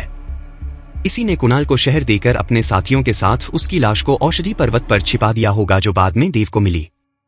सुजान ने बहुत चालाकी से कुणाल की हत्या का इल्जाम सावन पर डाल दिया था। सावन जिस तरह की प्रतिक्रिया अभी दे रहा था उससे वो और भी ज्यादा फंसता जा रहा था। देव ने सावन के बाकी साथियों को इस हालत में नहीं छोड़ा था कि कोई उसका समर्थन कर पाए। आचार्य मनाक ने कहा, शक तो मुझे पहले से था इस पर, लेकिन आज तुमने भी साफ कर दिया, लेकिन ये काम इसका अकेले का नहीं लग रहा। सुजान ये सुनकर बोला, अकेले का काम नहीं है आचार्य जी, पूरा का पूरा जल संगठन इसमें शामिल है। आचार्य मनाक ने गुस्से में कहा, आलोक मठ के अंदर ऐसे अपराधियों की कोई जगह नहीं है। मैं कुणाल के माता पिता से संपर्क करने जा रहा हूं। उनके राज्य का कानून ही सावन और उसके साथियों को उचित दंड देगा। तब तक यह लोग आलोक मठ के बाहरी वर्ग में बने कारावास में कैद रहेंगे। पहरेदार जबरदस्ती सावन को घसीटकर बाहर की तरफ ले जा रहे थे। वो जाते जाते गुस्से में चीख रहा था, मेरी बात का यकीन कीजिए आचार्य मना, जरूर ये सुजान हत्यारा है और इल्जाम मुझ पर डाल रहा है। बहुत धोखेबाज इंसान है ये। उसकी किसी बात पर अब कोई यकीन नहीं करने वाला था, क्योंकि जल संगठन के सदस्यों ने हत्या के अलावा और भी कई ऐसे कुकर्म किए थे कि सबने कुणाल की हत्या का दोषी भी उन्हें ही मान लिया था। आचार्य मनाक ने देव की तरफ देखकर कहा, तुम मेरे शिष्य जरूर हो, लेकिन आलोक मठ के नियम सबके लिए एक बराबर है। अभी मैं तुम्हें सिर्फ चेतावनी दे रहा हूँ, लेकिन ऐसी घटना दोबारा नहीं होनी चाहिए। तुम एक होनहार शिष्य हो, अभ्यास पर ध्यान दो। मठ के अंदर इस तरह से मारपीट करना तुम्हें शोभा नहीं देता। देव ने सिर्फ धीरे से सिर हिला दिया। उसने सुजान की तरफ देखकर कहा, आज तो मैं आपकी वजह से बच गया, वरना इन जल संगठन वालों के साथ मैं भी मठ से बाहर जाता। सुजान ने उसके कंधे पर हाथ रखकर कहा, तुम मेरे छोटे भाई जैसे हो देव, ऐसे कैसे तुम्हें मठ से बाहर जाने देता। अच्छा मैं चलता हूं, मुझे एक जरूरी काम याद गया। बाकी पहरेदार देव के हाथों पिटकर आधी बेहोशी की हालत में पहुंच चुके जल संगठन के बाकी सदस्यों को भी सावन के साथ बाहरी वध में बने कारावास में ले जाने लगे। सुजान ने बड़ी चालाकी से उन सबको कुणाल के खून के इल्जाम में फंसा दिया था। इस पूरी घटना को आर्या का बड़ा भाई परितोष भी देख रहा था। देव अपने भाइयों को लेकर जा रहा था कि तभी परितोष ने एकदम से देव के सामने आकर कहा, आज मैंने तुम्हारे पराक्रम को देखा देव, मुझे लगा था कि जल संगठन के सभी सदस्यों से निपटने के लिए तुम्हें मदद की जरूरत पड़ेगी। मैं लड़ाई में उतरने वाला था, लेकिन तुम तो अकेले ही सब पर भारी पड़ गए। परितोष मठ का एक बेहद सम्मानित शिष्य था। हालांकि वो सुजान की तरह प्रमुख शिष्य नहीं था, लेकिन वो वायु संगठन का नेता था, जिसे आलोक मठ का सबसे शक्तिशाली संगठन माना जाता था। परितोष के मुंह से देव की तारीफ ने देव के साथ साथ उसके घायल भाइयों को भी प्रभावित कर दिया था। परितोष ने आगे कहा, मैं तुम्हें एक बार फिर से भाई संगठन में आने का न्योता देता हूं। यह सुनकर शिवांग, कनिष्क और मलय के मुंह खुले के खोले रह गए थे। वायु संगठन में शामिल होना बहुत ही मुश्किल था, क्योंकि उसमें कमजोर से कमजोर योद्धा भी ध्वसक युद्ध कला के पहले स्तर पर था। वायु संगठन वालों का मंच में काफी सम्मान था। देव ने मुस्कुराकर कहा, वापस न्योता देने के लिए आपका शुक्रिया, लेकिन मैं आपको विनम्रतापूर्वक मना करना चाहूंगा। देव का जवाब सुनकर कनिष्क, मलय और शिवांग को और भी ज्यादा हैरानी हुई। वायु संगठन के न्योते को मना करने के बारे में कोई शिष्य सोच तक नहीं सकता था, लेकिन देव ने मना कर दिया। परितोष गुस्सा नहीं हुआ। उसने मुस्कुराकर कहा, एक बार फिर से सोच लो। वायु संगठन में तुम्हें एक योद्धा के रूप में उभरने का और ज्यादा मौका मिलेगा। देव ने कहा, जी मैंने अपना मन बना लिया है। मैं बार बार आपसे मना करने के लिए माफी चाहता हूं। परितोष ने मुस्कुराकर कहा, ये जो अभी तुम्हारे भाइयों के साथ हुआ ना, यह तब नहीं होता जब तुम वायु संगठन में होते। देव ने पूछा, क्या मतलब? परितोष ने कहा, आलोक मठ या किसी भी मठ में एक अकेले व्यक्ति से ज्यादा सम्मान एक संगठन में रह रहे व्यक्ति का होता है। अगर तुम वायु संगठन के सदस्य बनोगे तो कोई दूसरे किसी समूह की तुम्हारे परिवार की तरफ आंख उठाकर देखने की भी हिम्मत नहीं होगी। देव इस बार परितोष की बात से थोड़ा प्रभावित लग रहा था। यह बात तो सही थी कि वो बिना किसी गलती के इस बार आलोक मठ से बाहर होते होते रह गया था। अगर वो किसी संगठन में होता तो ऐसी नौबत नहीं आएगी। देव सोच ही रहा था कि हाँ बोले या नहीं, लेकिन फिर अगले ही पल उसे आर्या का ख्याल आ गया। वो इस वक्त आर्या के आसपास भी नहीं रहना चाहता था। उसने परितोष से कहा, मैं संगठन में जुगा जरूर, लेकिन अपने भाइयों के साथ अग्नि संगठन में। यह सुनकर कनिष्क, मलय और शिवांग तीनों अपने अपने जख्म भूलकर बुरी तरह से उछले थे। उनकी आंखें फटी की फटी रह गई थी, लेकिन परितोष के सामने होने की वजह से वो कुछ बोल नहीं पा रहे थे। परितोष ने मुस्कुरा कर कहा, मैं बस यही चाहूंगा कि तुम कोई फैसला लेने में जल्दबाजी ना करो। परितोष के जाने के बाद देव अपने तीनों भाइयों को चिकित्सालय ले गया, जहां उनके घाव पर जड़ी बूटी का लेप लगाया जा रहा था। कनिष्क ने लेप लगवाते हुए देव से कहा, ये तुमने क्या बेवकूफी की देव, हमारा अग्नि संगठन तो अभी नया नया बना है। आलोक मठ में उसकी कोई हैसियत नहीं है। तुम आलोक मठ का सबसे शक्तिशाली संगठन छोड़कर हमारे साथ शामिल होना चाहते हो। देव ने मुस्कुराकर कहा, किसी भी संगठन की गरिमा से ज्यादा जरूरी मेरे लिए अग्निवंश परिवार है। मैं आप लोगों को पीछे छोड़कर खुद आगे नहीं बढ़ सकता। ये सुनकर शिवांक ने कहा, लेकिन तुम में हम सबसे कई गुना ज्यादा योग्यता है। अगर तुम वायु संगठन में शामिल होते तो हमें तो खुशी ही होती कि अग्निवंश का हमारा भाई आलोक मठ के सबसे शक्तिशाली संगठन है। देव ने कहा, हम अपने अग्नि संगठन को ही आलोक मठ का सबसे शक्तिशाली संगठन बनाएंगे। क्या पता आगे जाकर हम वायु संगठन से भी आगे निकल जाए। तभी देव को पीछे से किसी की आवाज आई, लेकिन ऐसा तो तुम तब करोगे जब तुम अग्नि संगठन में शामिल हो पाओगे। मैं तुम्हें अग्नि संगठन में शामिल होने की इजाजत नहीं देता। देव पीछे मुड़ा, उसके ठीक सामने सक्षम खड़ा था।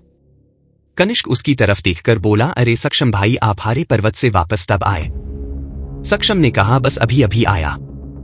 वैद्य और मेरे पिता ने मेरी टूटी पसलियों के चलते मुझे रोकने की कोशिश की, लेकिन मैं उस जगह नहीं रह सकता था जहां मेरे पिता का इतना अपमान हुआ। कनिष्क ने कहा, लेकिन आप देव को आदमी संगठन में शामिल होने से क्यों रोक रहे हैं? उसकी क्षमता हमारे संगठन को ना जाने कहां से कहां पहुंचा देगी।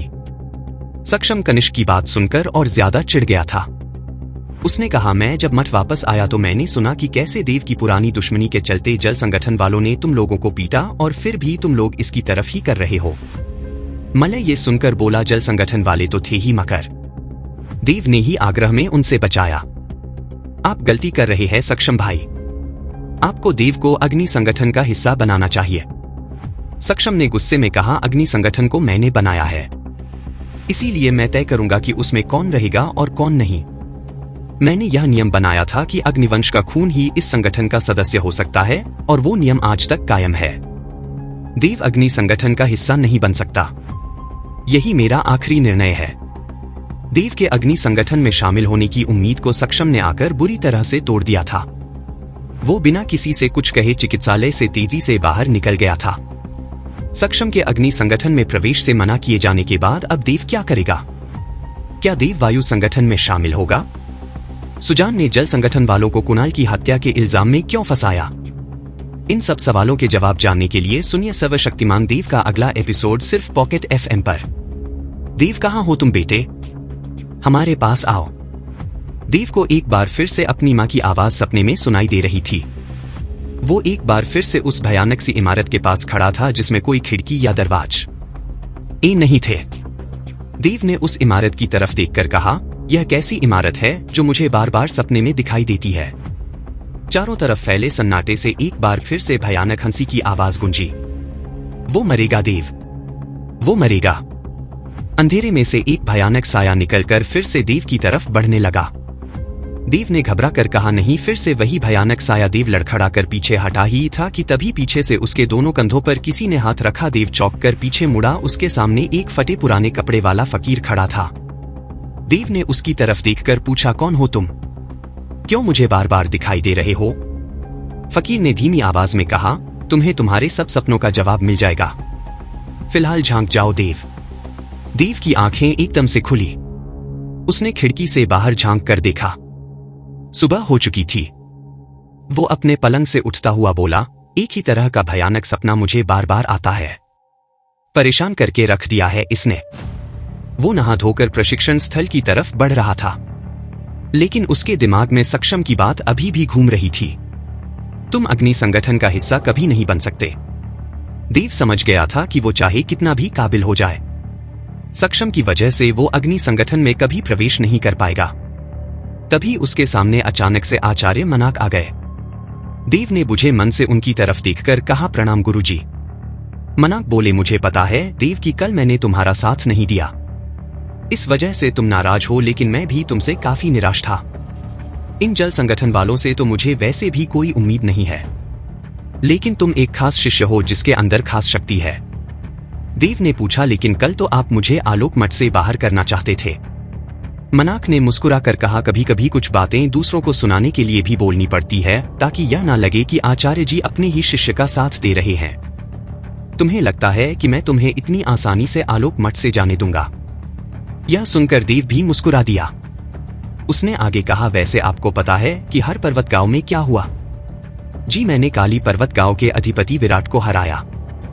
मैं खुद अभी ध्वंस की युद्ध कला के पहले ही स्तर पर हूं और वो ध्वंस की युद्ध कला के 5वें स्तर पर था, फिर भी मैंने उसे हरा दिया। मनाक ने कुछ सोचकर कहा, अगर तुम अपने अंदर की शक्ति की वजह से अपने से 3-4 स्तर ऊपर वाले को भी हरा पा रहे हो तो इसमें कोई हैरानी की बात नहीं है, लेकिन अपनी शक्ति पर पूरी तरह से निर्भर मत हो जाना। देव ने कहा, बिल्कुल गुरुजी, मुझे पता है कि शक्ति को साधने के लिए कठोर अभ्यास की जरूरत है। तभी देव की नजर आर्या, दीप और वायु संगठन के बाकी लोगों पर पड़ी जो कि उसके पास से ही गुजर रहे थे। आर्या और दीप को साथ देखकर ना जाने क्यों देव का दर डूबता जा रहा था। उसने आचार्य मनांग से कहा, मैं बस अभी आया गुरुजी। देव तेजी से आगे बढ़ गया। थोड़ी दूर जाकर ही उसे परितोष नजर आया। देव ने उसके पास जाकर कहा, मैं वायु संगठन का सदस्य बनना चाहता हूं। परितोष की आंखों में एक अलग प्रकार की खुशी दिखाई दे रही थी, जिसको वो इतने वक्त से वायु संगठन में लाना चाहता था। वो खुद उसके पास आ गया था। उसने देव के कंधे पर हाथ रखकर कहा, तुम्हारा वायु संगठन में बहुत बहुत स्वागत है। देव, आज से तुम्हारे नए सफर की शुरुआत होगी। देव की स्थिति से अनजान आलोक मठ के किसी दूसरे हिस्से में सक्षम, कनिष्क, मलय, अभिरेखा और शिवांग एक पेड़ के नीचे इकट्ठा हो गए थे। सक्षम ने उन सब की तरफ देखकर कहा, कौन अग्नि संगठन में शामिल होना चाहता है? आगे आओ। उनमें से कोई भी आगे नहीं बढ़ा। सक्षम ने ये देखकर कहा, तुम लोग उस देव के समर्थन के चक्कर में ही अग्नि संगठन में शामिल नहीं हो रहे हो ना? कनिष्क ने गुस्से में कहा, आपको देव को मना नहीं करना चाहिए था। उसकी क्षमताओं के साथ हम कल को वायु संगठन की बराबरी भी कर सकते थे, लेकिन अब अगर हमारा अग्नि संगठन बन भी जाए तो हम बस एक छोटा मोटा समूह बनकर रह जाएंगे। शिवांक ने भी आगे बढ़कर कहा, देख वापस लाओ सक्षम, अगर वो नहीं रहेगा तो हम में से कोई अग्नि संगठन में नहीं आएगा। सक्षम इतना विरोध देखकर थोड़ा पीछे हट गया था। अगर 1-2 लोग विरोध करते तो फिर भी ठीक था, लेकिन यहाँ तो पूरा अग्निवंश उसका विरोध कर रहा था। तभी उन्हें पीछे से देव आता दिखाई दिया। इस वक्त हरितोष के साथ था। उन दोनों ने ही एक जैसा नीले रंग का चोगा पहन रखा था। ये देखकर सक्षम एकदम हक्का बक्का रह गया था। वो धीमी आवाज में बोला, देव वायु संगठन में चला गया है। आलोक मठ के सबसे शक्तिशाली संगठन में सक्षम के अलावा बाकी सब लोग तेजी से देव की तरफ दौड़ कर गए। अभिलेखा तो सीधे देव के गले लगकर बोली, मैं बता नहीं सकती कि मैं कितनी खुश हूं। तुम अब वायु संगठन के सदस्य हो। आलोक मठ के बाकी शिष्य तुमको सम्मान की नजरों से देखेंगे। देव ने मुस्कुराकर कहा, तुम लोगों ने इतना जोर दिया तो मैं वायु संगठन में शामिल हो ही गया, लेकिन तुम सब मुझसे एक वादा करो। शिवांक ने पूछा, कैसा वाला देव? देव ने कहा, यही कि हमारे परिवार के संगठन अग्नि संगठन को बनाने में आप लोग सक्षम भाई को सहयोग देंगे। मैं भले ही उस संगठन का हिस्सा नहीं हो सकता, लेकिन मैं चाहता जरूर हूं कि अग्निवंशियों का एक संगठन आलोक मठ में हो। ये सुनकर उन सब ने बुरा समूह बना लिया।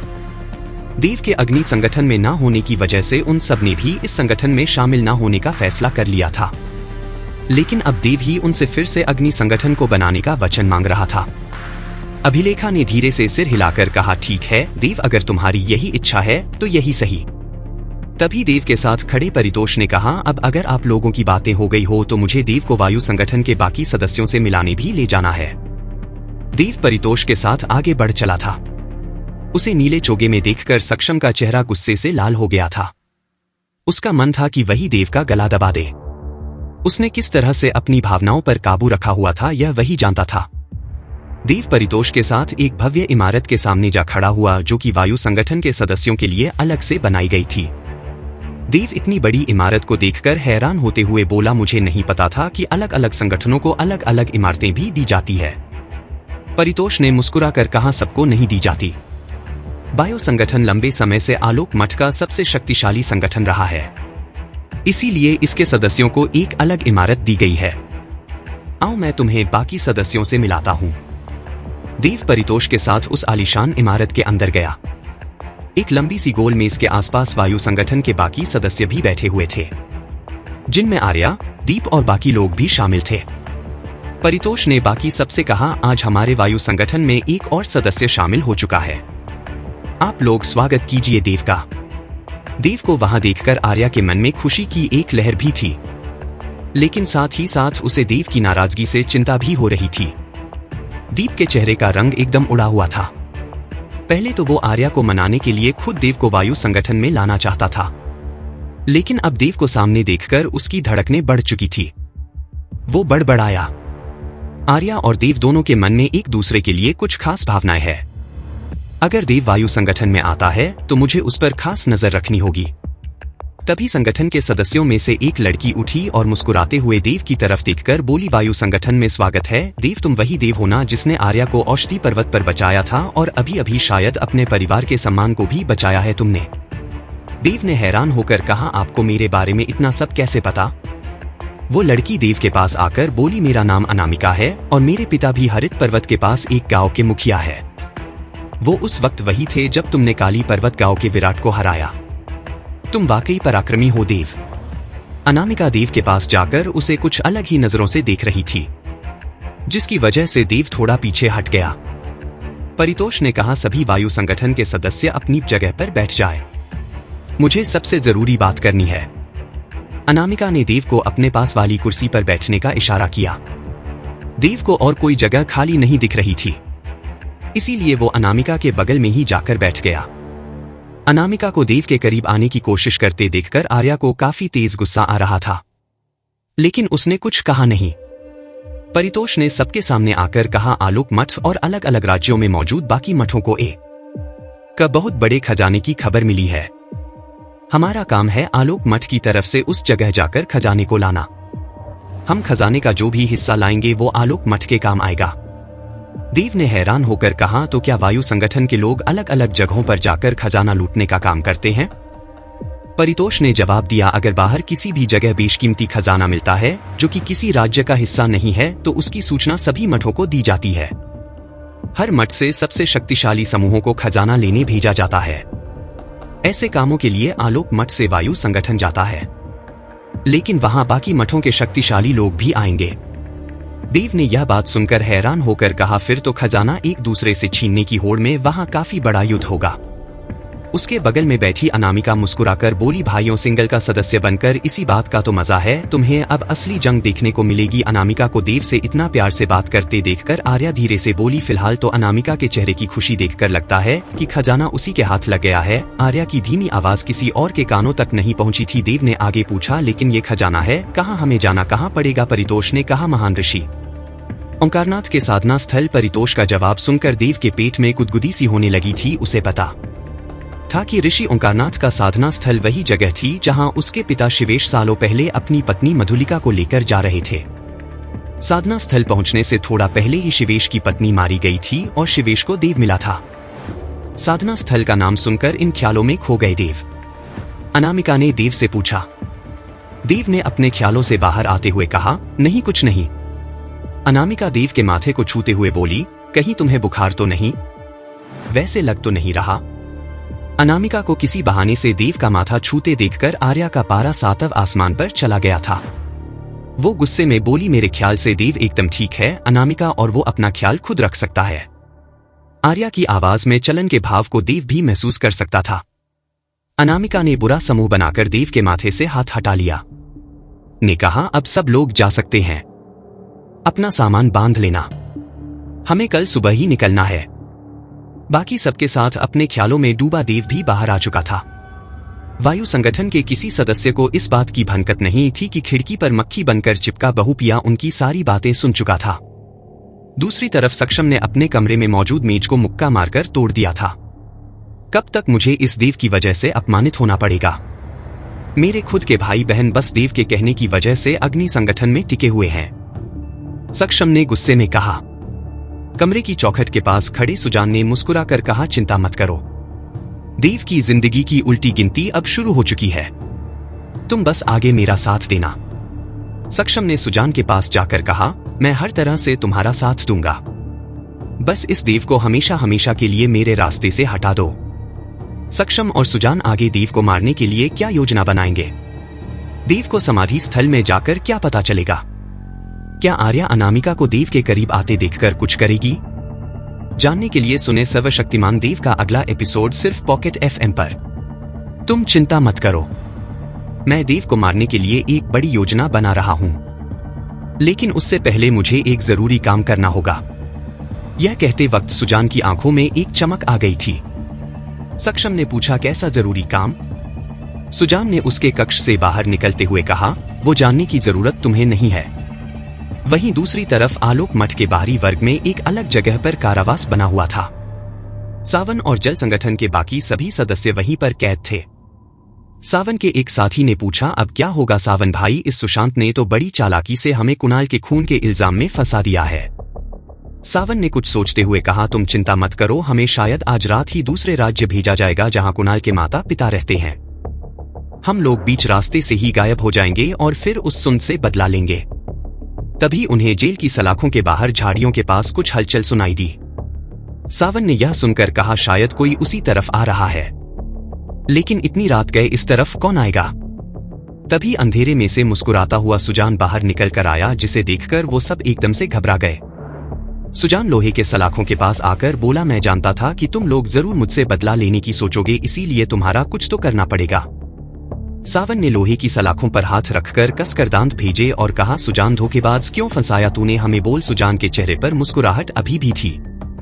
वो बोला, मजबूरी थी सावन, तुम्हें ना फंसाता तो आचार्य मनांग कुणाल की मौत की जांच करते रहते और कभी ना कभी शक की सुई मुझ पर आ जाती। सावन ने कहा, तो तू अभी कौन सा बच जाएगा? एक बार इन लोहे की सलाखों को बीच से निकाल दे तो तुझे जिंदा नहीं छोड़ेंगे हम। सुजान ने अपनी जेब से कुछ निकालते हुए कहा, मैं जानता हूं कि तुम लोगों को ज्यादा समय तक जिंदा रहने देना मेरी बेवकूफी होगी, तभी तो चुपके से यहां आया हूं। इतना कहकर सुजान ने सलाखों के अंदर कुछ फेंक दिया। सावन ने देखा वो कुछ पौधे थे जिन्हें आग लगाकर सुजान ने अंदर फेंका था। वो बोले, ये बहुत खास किस्म के पौधे हैं, अगर इनको जलाया जाए तो बहुत ही जहरीला धुआं निकलता है, और इस जहरीले धुएं के संपर्क में कोई इंसान अगर थोड़ी देर तक रहे तो उसकी मौत पक्की है। पौधों से निकलता धुआं अब उस कारावास को भरने लगा था। सावन ये देखकर घबरा कर बोला, नहीं सुजान, हमें यहाँ से बाहर निकलने दो वरना सब मर जाएंगे, पूरे जल संगठन में से कोई नहीं बचेगा। सुजान पर उनकी चीखों का कोई असर नहीं पड़ा। वो तेजी से पलटकर वापस आलोक मठ के अंदर चला गया था। अगली सुबह देव अपने कमरे में बैठा सामान बांध ही रहा था कि तभी उसे बाहर से काफी शोर सुनाई दिया। वो तेज कदमों से चलता हुआ बाहर आया तो देखा कि काफी शिष्यों के चेहरे पर चिंता थी। उसे सुजान भी दिखाई दिया जो कि गहरी चिंता में था। देव ने उसके पास जाकर पूछा, क्या बात है सुजान भाई, आप परेशान लग रहे हैं? सुजान ने देव की तरफ देखकर गहरी सांस लेते हुए कहा, जल संगठन के सभी सदस्य ने आत्महत्या कर ली, वो लोग शायद अपना अपमान झेल नहीं सके। क्या देव के लिए ये काफी चौंका देने वाली बात थी? सुजान ने आगे कहा, उनके कारावास में एक खास तरह का पौधा मिला है, उसी के जहरीले धुएं से वो लोग मारे गए हैं। तभी वहां मौजूद एक दूसरे शिष्य ने कहा, अच्छा हुआ खुद मर गए, वरना आलोक मठ का नाम दबा देते। देव ने सुजान की तरफ देखकर कहा, आप दुखी मत होइए सुजान भाई, मैं जानता हूं कि वो लोग आपके भाइयों की तरह थे, लेकिन उनके साथ जो हुआ वो उनके खुद के कर्मों की वजह से हुआ। देव इस खबर से बिल्कुल दुखी नहीं था, क्योंकि जल संगठन के नेता सावंत ने उसकी बहन पर बुरी नजर डाली थी। सुजान ने दुखी होने का नाटक करते हुए कहा, एक इंसान की चलन किसी की जान भी ले सकती है, यह सोचकर ही मेरा मन बहुत विचलित हो जाता है। कुणाल भी मेरे भाई जैसा था जिसे इन लोगों ने मारा। देव ने उसे सांत्वना देते हुए कहा, को कौन डाल सकता है सुजान भाई? सुजान देव के कमरे के बाहर सामान रखा देखकर बोला, तुम कहीं बाहर जाने की तैयारी कर रहे हो क्या? देव ने कहा, हाँ, आज मैं वायु संगठन के सदस्यों के साथ ऋषि ओंकारनाथ की समाधि स्थल की ओर जा रहा हूँ। सुजान ने यह सुनकर कहा, ओ दुख की इस घड़ी में मैं यह तो भूल ही गया था कि तुम अब वायु संगठन के सदस्य बन चुके हो। बहुत बहुत बधाई। देव ने मुस्कुराकर कहा, मैं जल्द ही लौट आऊंगा। कुणाल नहीं रहा तो क्या हुआ, मैं भी तो आपके भाई जैसा ही हूं। उसके बाद देव ने अपने कक्ष के सामने की तरफ देखा। वायु संगठन का एक सदस्य शरीश उसी की तरफ आया और बोला, चलने की सारी तैयारियां हो गई है। देव ने खुश होकर उसकी तरफ देखकर कहा, बिल्कुल शरीश भाई, मैं जानता हूं कि हमें थोड़ी देर में निकलना है। आचार्य आनंद यानी बहुरूपिया भी कुछ ही दूरी पर खड़े होकर उन दोनों की बातें सुन रहा था। जब शरीश देव से अलग होकर अपने कमरे की तरफ जाने के लिए मुड़ा तो आचार्य आनंद भी उसके पीछे पीछे चलने लगे। एक सुनसान मोड़ पर बहुरूपिया ने आचार्य आनंद का रूप छोड़कर वायु संगठन के नेता परितोष का रूप ले लिया। उसने दूर से ही शरीश को आवाज लगाई, कहां जा रहे हो शरीश? शरीश एकदम से मुड़ा। वो पनी पीछे परितोष को देखकर चौंक गया था। उसने कहा, परितोष भाई, मुझे तो लगा था कि आप अपने कक्ष में सामान बांध रहे हैं, आप मेरे पीछे कब आए? परितोष का रूप लिए बहुरूपिया ने धीरे धीरे उसके पास आकर कहा, मुझे मदद की जरूरत है। मेरा एक सामान पेड़ों के झुरमड़ के पीछे है, क्या तुम मेरे साथ वहां तक चलोगे? शरीश को यह बात सुनकर थोड़ा अजीब लगा, क्योंकि परितोष ने ऐसे छोटे मोटे कामों के लिए उससे पहले कभी मदद नहीं मांगी थी, लेकिन फिर भी वो उसके पीछे पीछे चल दिया। वो दोनों जब पेड़ों के छुड़मू के बीच पहुंचे तो आगे आगे परित रूप में चलता बहुपिया एकदम से रुक गया। शरीश ने उससे पूछा, परितोष भाई क्या हुआ, आप एकदम से रुक क्यों गए? परितोष पीछे पलटा। उसके चेहरे पर मक्कारी के भाव थे। वो बुरी तरह से हंसने लगा। शरीश ये देखकर थोड़ा घबरा गया था। वो पीछे हटते हुए बोला, परितोष भाई, आप ऐसे हंस क्यों रहे हैं? परितोष उर्फ बहुरूपिया ने मक्कारी वाले भाव के साथ शरीश की तरफ देखकर कहा, मैं हंस इसलिए रहा हूं क्योंकि तुम बेवकूफों की तरह मेरे पीछे जंगल में तो आ गए, लेकिन यहां से बाहर नहीं जा पाओगे। शरीश ने गुस्से में कहा, तू परितोष नहीं हो सकता, जरूर तो उनके रूप में कोई और है। कौन है तू? परितोष के रूप में बहुरूपिया ने कहा। वो समझ तो गया, लेकिन धीरज से समझा। शरीश पूरी ताकत के साथ परितोष रूपी बहुरूपिया की तरफ बढ़ा और उसने तेजी से एक मुक्का उसकी छाती पर मारने की कोशिश की, लेकिन बहुरूपिया ने बहुत आसानी से उसके हाथ को बीच में ही रोक लिया था। उसके मुक्के को बहुरूपिया ने पूरी ताकत से भेज दिया तो हड्डियों के चटकने की आवाज आई। शरीश चीखकर वही जमीन पर घुटनों के बल बैठ गया था। उसने हाफते हुए कहा, इतनी ताकत एक आम इंसान के अंदर नहीं आ सकते। कौन है तुम? तभी परितोष का रूप बदलने लगा। शरीश के सामने अब उसका ही हम शक्ल खड़ा हुआ था। ये देखकर शरीश हैरान रह गया था। बहुरूपिया ने शरीश की तरफ देखकर कहा, मुझसे ये सवाल क्यों कर रहे हो कि मैं कौन हूं? क्या तुम अपने आप को नहीं पहचानते? घुटने के बल बैठा शरीश अब डर से कांप रहा था। उसने कहा, ऐसा नहीं हो सकता शरीश, मैं हूं। तुम नहीं, बहुरूपिया बुला सही कहा, लेकिन तुम्हारी मौत के बाद तुम्हारी जगह मैं ही शरीश बन जाऊंगा। शरीश कुछ समझ पाता। इससे पहले ही बहुरूपिया ने उसके चेहरे पर अपने दोनों हाथ रखकर पूरी ताकत से उसकी गर्दन को मोड़ दिया। शरीश का चेहरा घूमकर उसकी पीठ की तरफ आ गया था।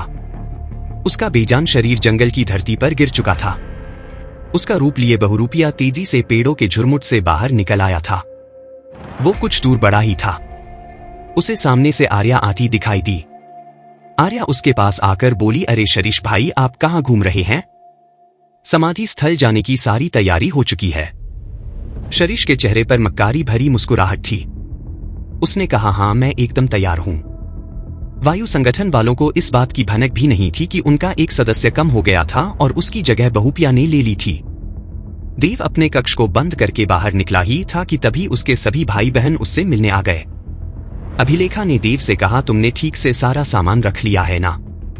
देव ने मुस्कुरा कर कहा, मैंने तो सारा सामान रख लिया है, लेकिन तुम लोगों के चेहरे पर इतनी चिंता क्यों है?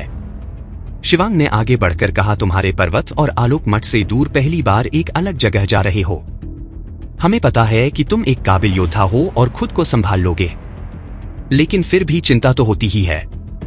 तभी उन सबको इसी लड़की की मधुर आवाज सुनाई दी, कैसे हो देव? देव के साथ साथ बाकी सब ने भी उस दिशा में मुड़कर देखा। मुस्कुराती हुई अनामिका उसकी तरफ ही आ रही थी। उसकी शरारती मुस्कान देखकर देव का गला सूखने लगा। वो धीरे से बोला, अरे ये फिर से आ गई?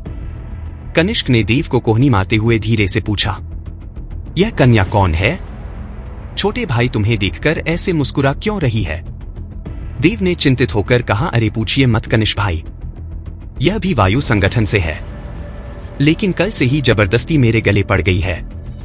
अनामिका देव के एकदम पास आकर बोली, कैसे हो देव? तुम पहली बार हमारे साथ एक बड़े अभियान पर आलोक मठ से बाहर जा रहे हो।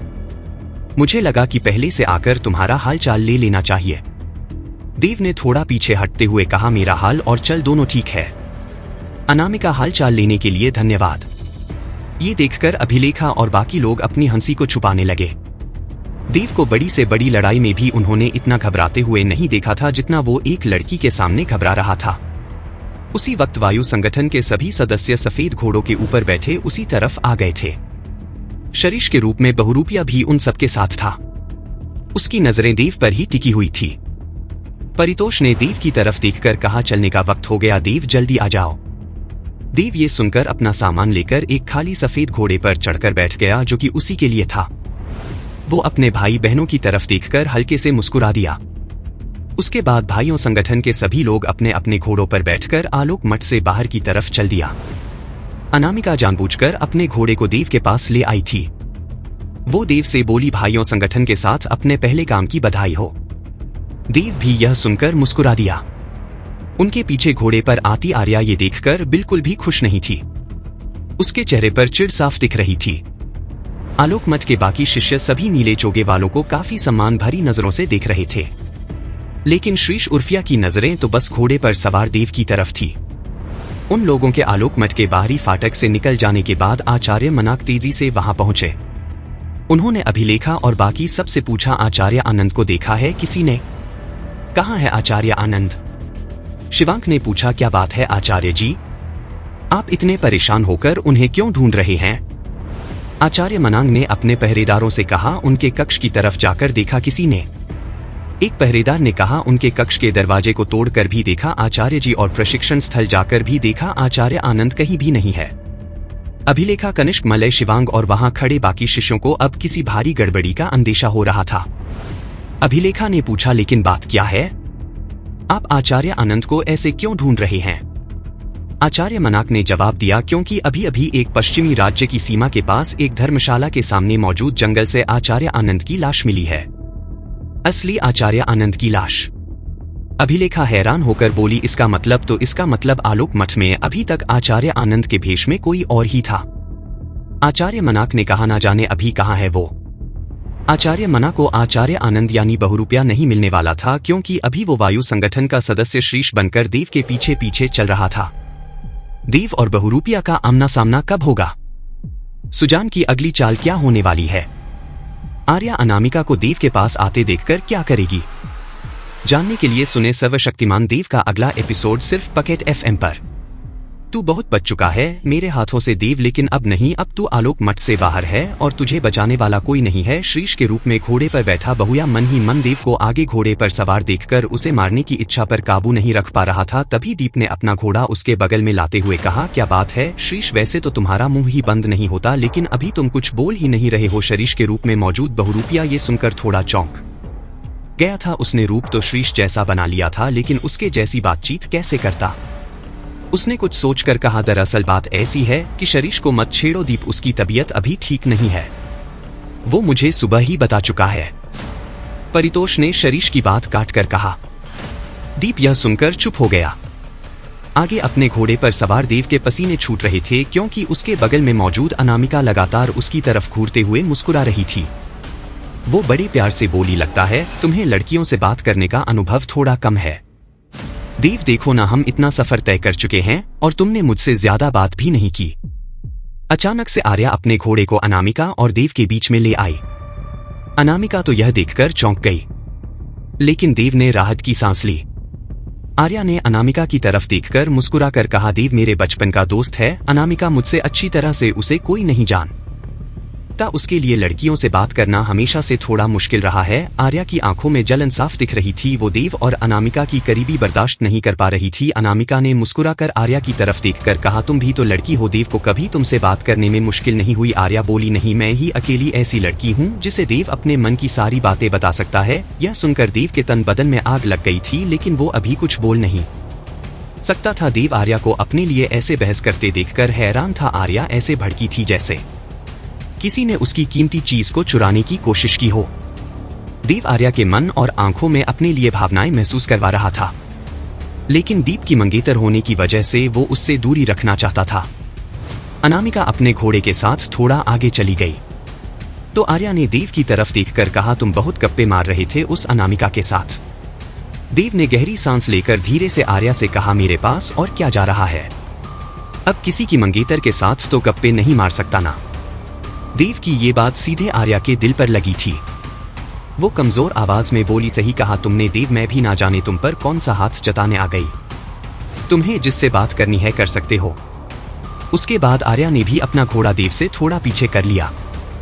सफर में आर्या और देव के बीच भावनाओं का एक तूफान उठ रहा था, लेकिन एक तूफान आलोक मठ में भी उठा था। आचार्य मनान के आसपास काफी सारे शिष्य जमा हो चुके थे। उन्होंने कहा, आचार्य आनंद का रूप लेकर जो भी आलोक मठ में रह रहा था वो कोई साधारण इंसान नहीं है। वो इंसान इस तरह से भेष नहीं बदल सकता। अभिलेखा ने आचार्य मनांग से कहा, अब मुझे याद आ रहा है, गुरुदेव हर पर्वत गांव की जिस तांगे वाले की लाश आपको मिली थी उसकी जगह एक नया तंगा बनाया था। उसी ने देव को मारने की कोशिश की थी।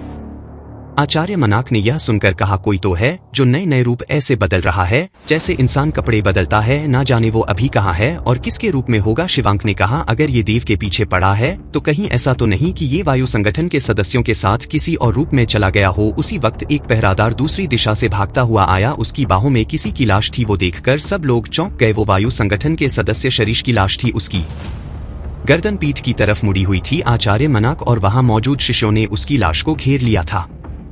आचार्य मनाक बोले, हे महादेव, किसी ने इसके गर्दन को पूरा पेट की तरफ मोड़ दिया है। यह काम किसी इंसान का नहीं हो सकता। कनिष्क ने उस लाश की तरफ ध्यान से देखते हुए कहा, यह लाश तो वायु संगठन के सदस्य शरीश की है। यह जो भी है अब शायद शरीश के रूप में देव के साथ जा चुका है। आचार्य मनांग इस पर कुछ सोच ही रहे थे कि तभी मलय ने कहा, आचार्य जी, क्या बहुरूपिया की कहानी सच है? बहुरूपिया का नाम सुनकर वहां मौजूद बाकी शिष्यों के बीच में काफी शोर होने लगा। आचार्य मनाक ने मलय की तरफ देखकर कहा, तुम्हारा कहने का मतलब पश्चिमी राज्यों का वो कुख्यात तिलस्मी हत्यारा जो किसी भी जानवर या इंसान का रूप बदल सकता है। मलय ने घबरा कर कहा, जी भाई, सुना है कि एक बार वो किसी के पीछे पड़ जाए तो उसे मार कर ही छोड़ता है। उसके ऊपर कई बड़े बड़े व्यापारियों की हत्या के इल्जाम है।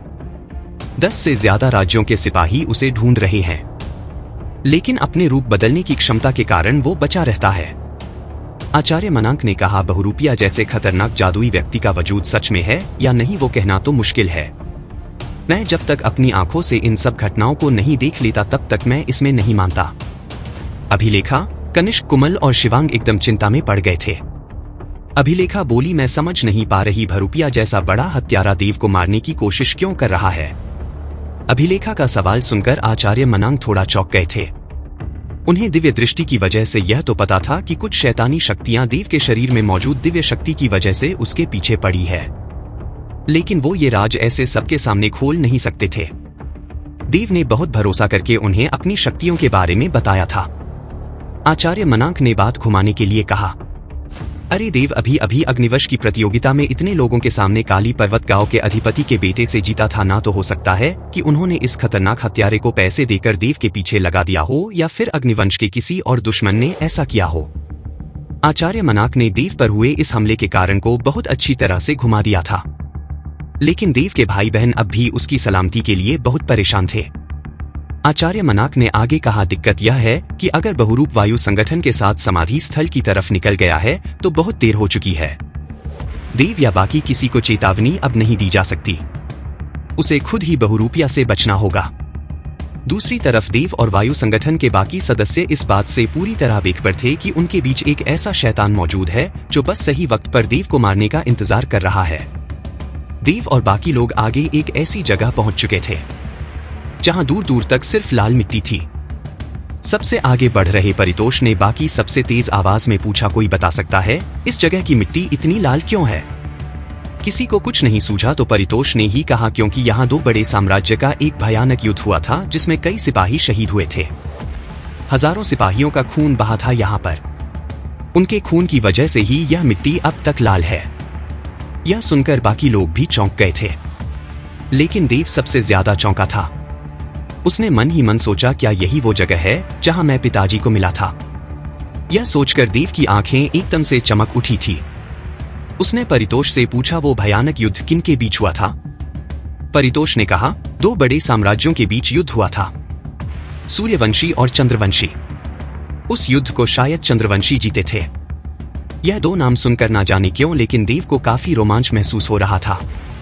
उसे बार बार अपना वो सपना याद आ रहा था जिसमें उसके माता पिता उसे बार बार पुकार रहे थे।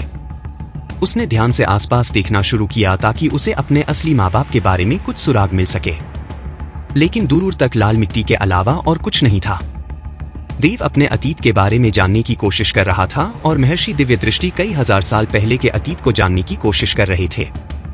इसी कोशिश में बड़े सफेद पक्षी पर उड़ते हुए वे एक लोहे के बहुत बड़े फाटक के पास जा पहुंचे, जहां बहुत सारे पहरेदार खड़े थे। महर्षि दिव्यदृष्टि ने उस बड़े सफेद पक्षी से नीचे उतरकर सामने खड़े पहरेदार से कहा, महर्षि कणा कहाँ है? मुझे उनसे एक जरूरी विषय पर बात करनी है।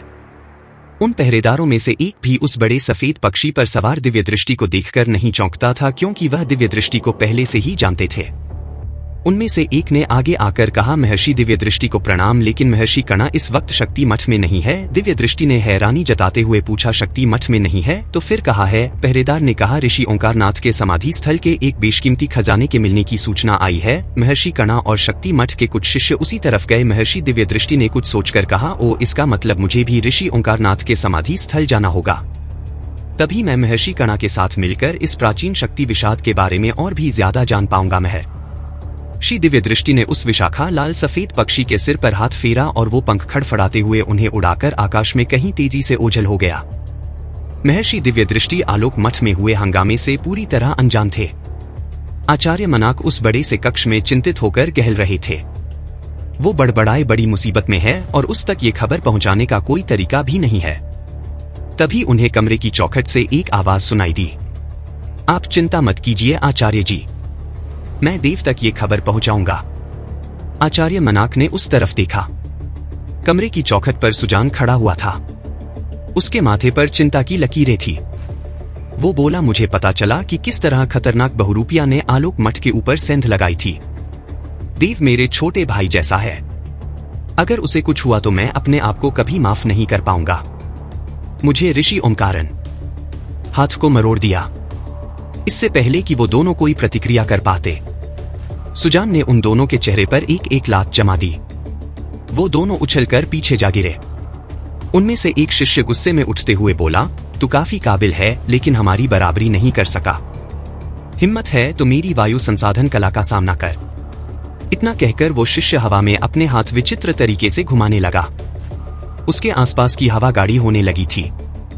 आसपास के पेड़ों के पत्ते तक हिलने लगे थे। सुजान ने यह देखकर मुस्कुराते हुए कहा, तुम शक्ति मच वाले या बच्चों की कलाएं दिखाकर किसे प्रभावित करना चाहते हो? इसके बाद सुजान एड़ियों के बल खड़ा हो गया और अपने पैरों को तेजी से उछालकर उस शिष्य की तरफ कूदा। उसके दोनों हाथ हवा में सामने की तरफ थे, जिससे उसने उस शिष्य की छाती पर 2 तेज हुक्के जमाए।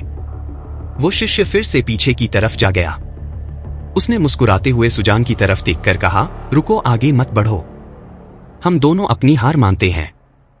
ये सुनकर सुजान के चेहरे पर छाई मक्कारी वाली मुस्कान और चौड़ी हो गई। उसने कहा, हार मानने से क्या होता है? तुम दोनों ने आलोक मठ के सबसे शक्तिशाली शिष्यों में से एक सुजान से भिड़ने की जुर्रत की है। उसका फल तो मिलेगा तुम्हें। उसके बाद सुजान आगे बढ़ा और उनमें से एक शिष्य के घुटने पर जोर से लात मारी। उस शिष्य की चीख पूरे जंगल में गूंजी। वो सुजान की क्रूरता का शिकार हो चुका था। ये देखकर जमीन पर पड़े दूसरे शिष्य ने कहा, तुम ऐसा नहीं कर सकते, ये युद्ध के नियमों के खिलाफ है। सुजान ने उसकी तरफ देखकर कहा, कमाल है, तुम दोनों ही थोड़ी देर पहले मुझसे कह रहे थे ना कि खजाने को लूटते वक्त कोई उसूल नहीं होते। सुजान दूसरे शिष्य का पैर भी लात मारकर तोड़ने वाला था, लेकिन तभी उसके ऊपर आसमान से एक बड़ी सी परछाई उड़ते हुए निकली। सुजान ने ऊपर की तरफ देखा। वह एक बहुत बड़ा काला पक्षी था। सुजान ने कहा, अरे यह पक्षी कोई वैसा ही पक्षी है जिसके ऊपर महर्षि दिव्यदृष्टि सवार होकर जाते हैं, बस ये रंग में काला है। वो बड़ा काला पक्षी पंख फड़फड़ाते हुए नीचे उसी की तरफ आ रहा था। उस पक्षी के ऊपर भगवान की धोती पहने एक प्रभावशाली व्यक्ति सवार था। उसकी दाढ़ी महर्षि दिव्य दृष्टि जैसी ही थी, लेकिन उसके चेहरे पर काफी आक्रोश था।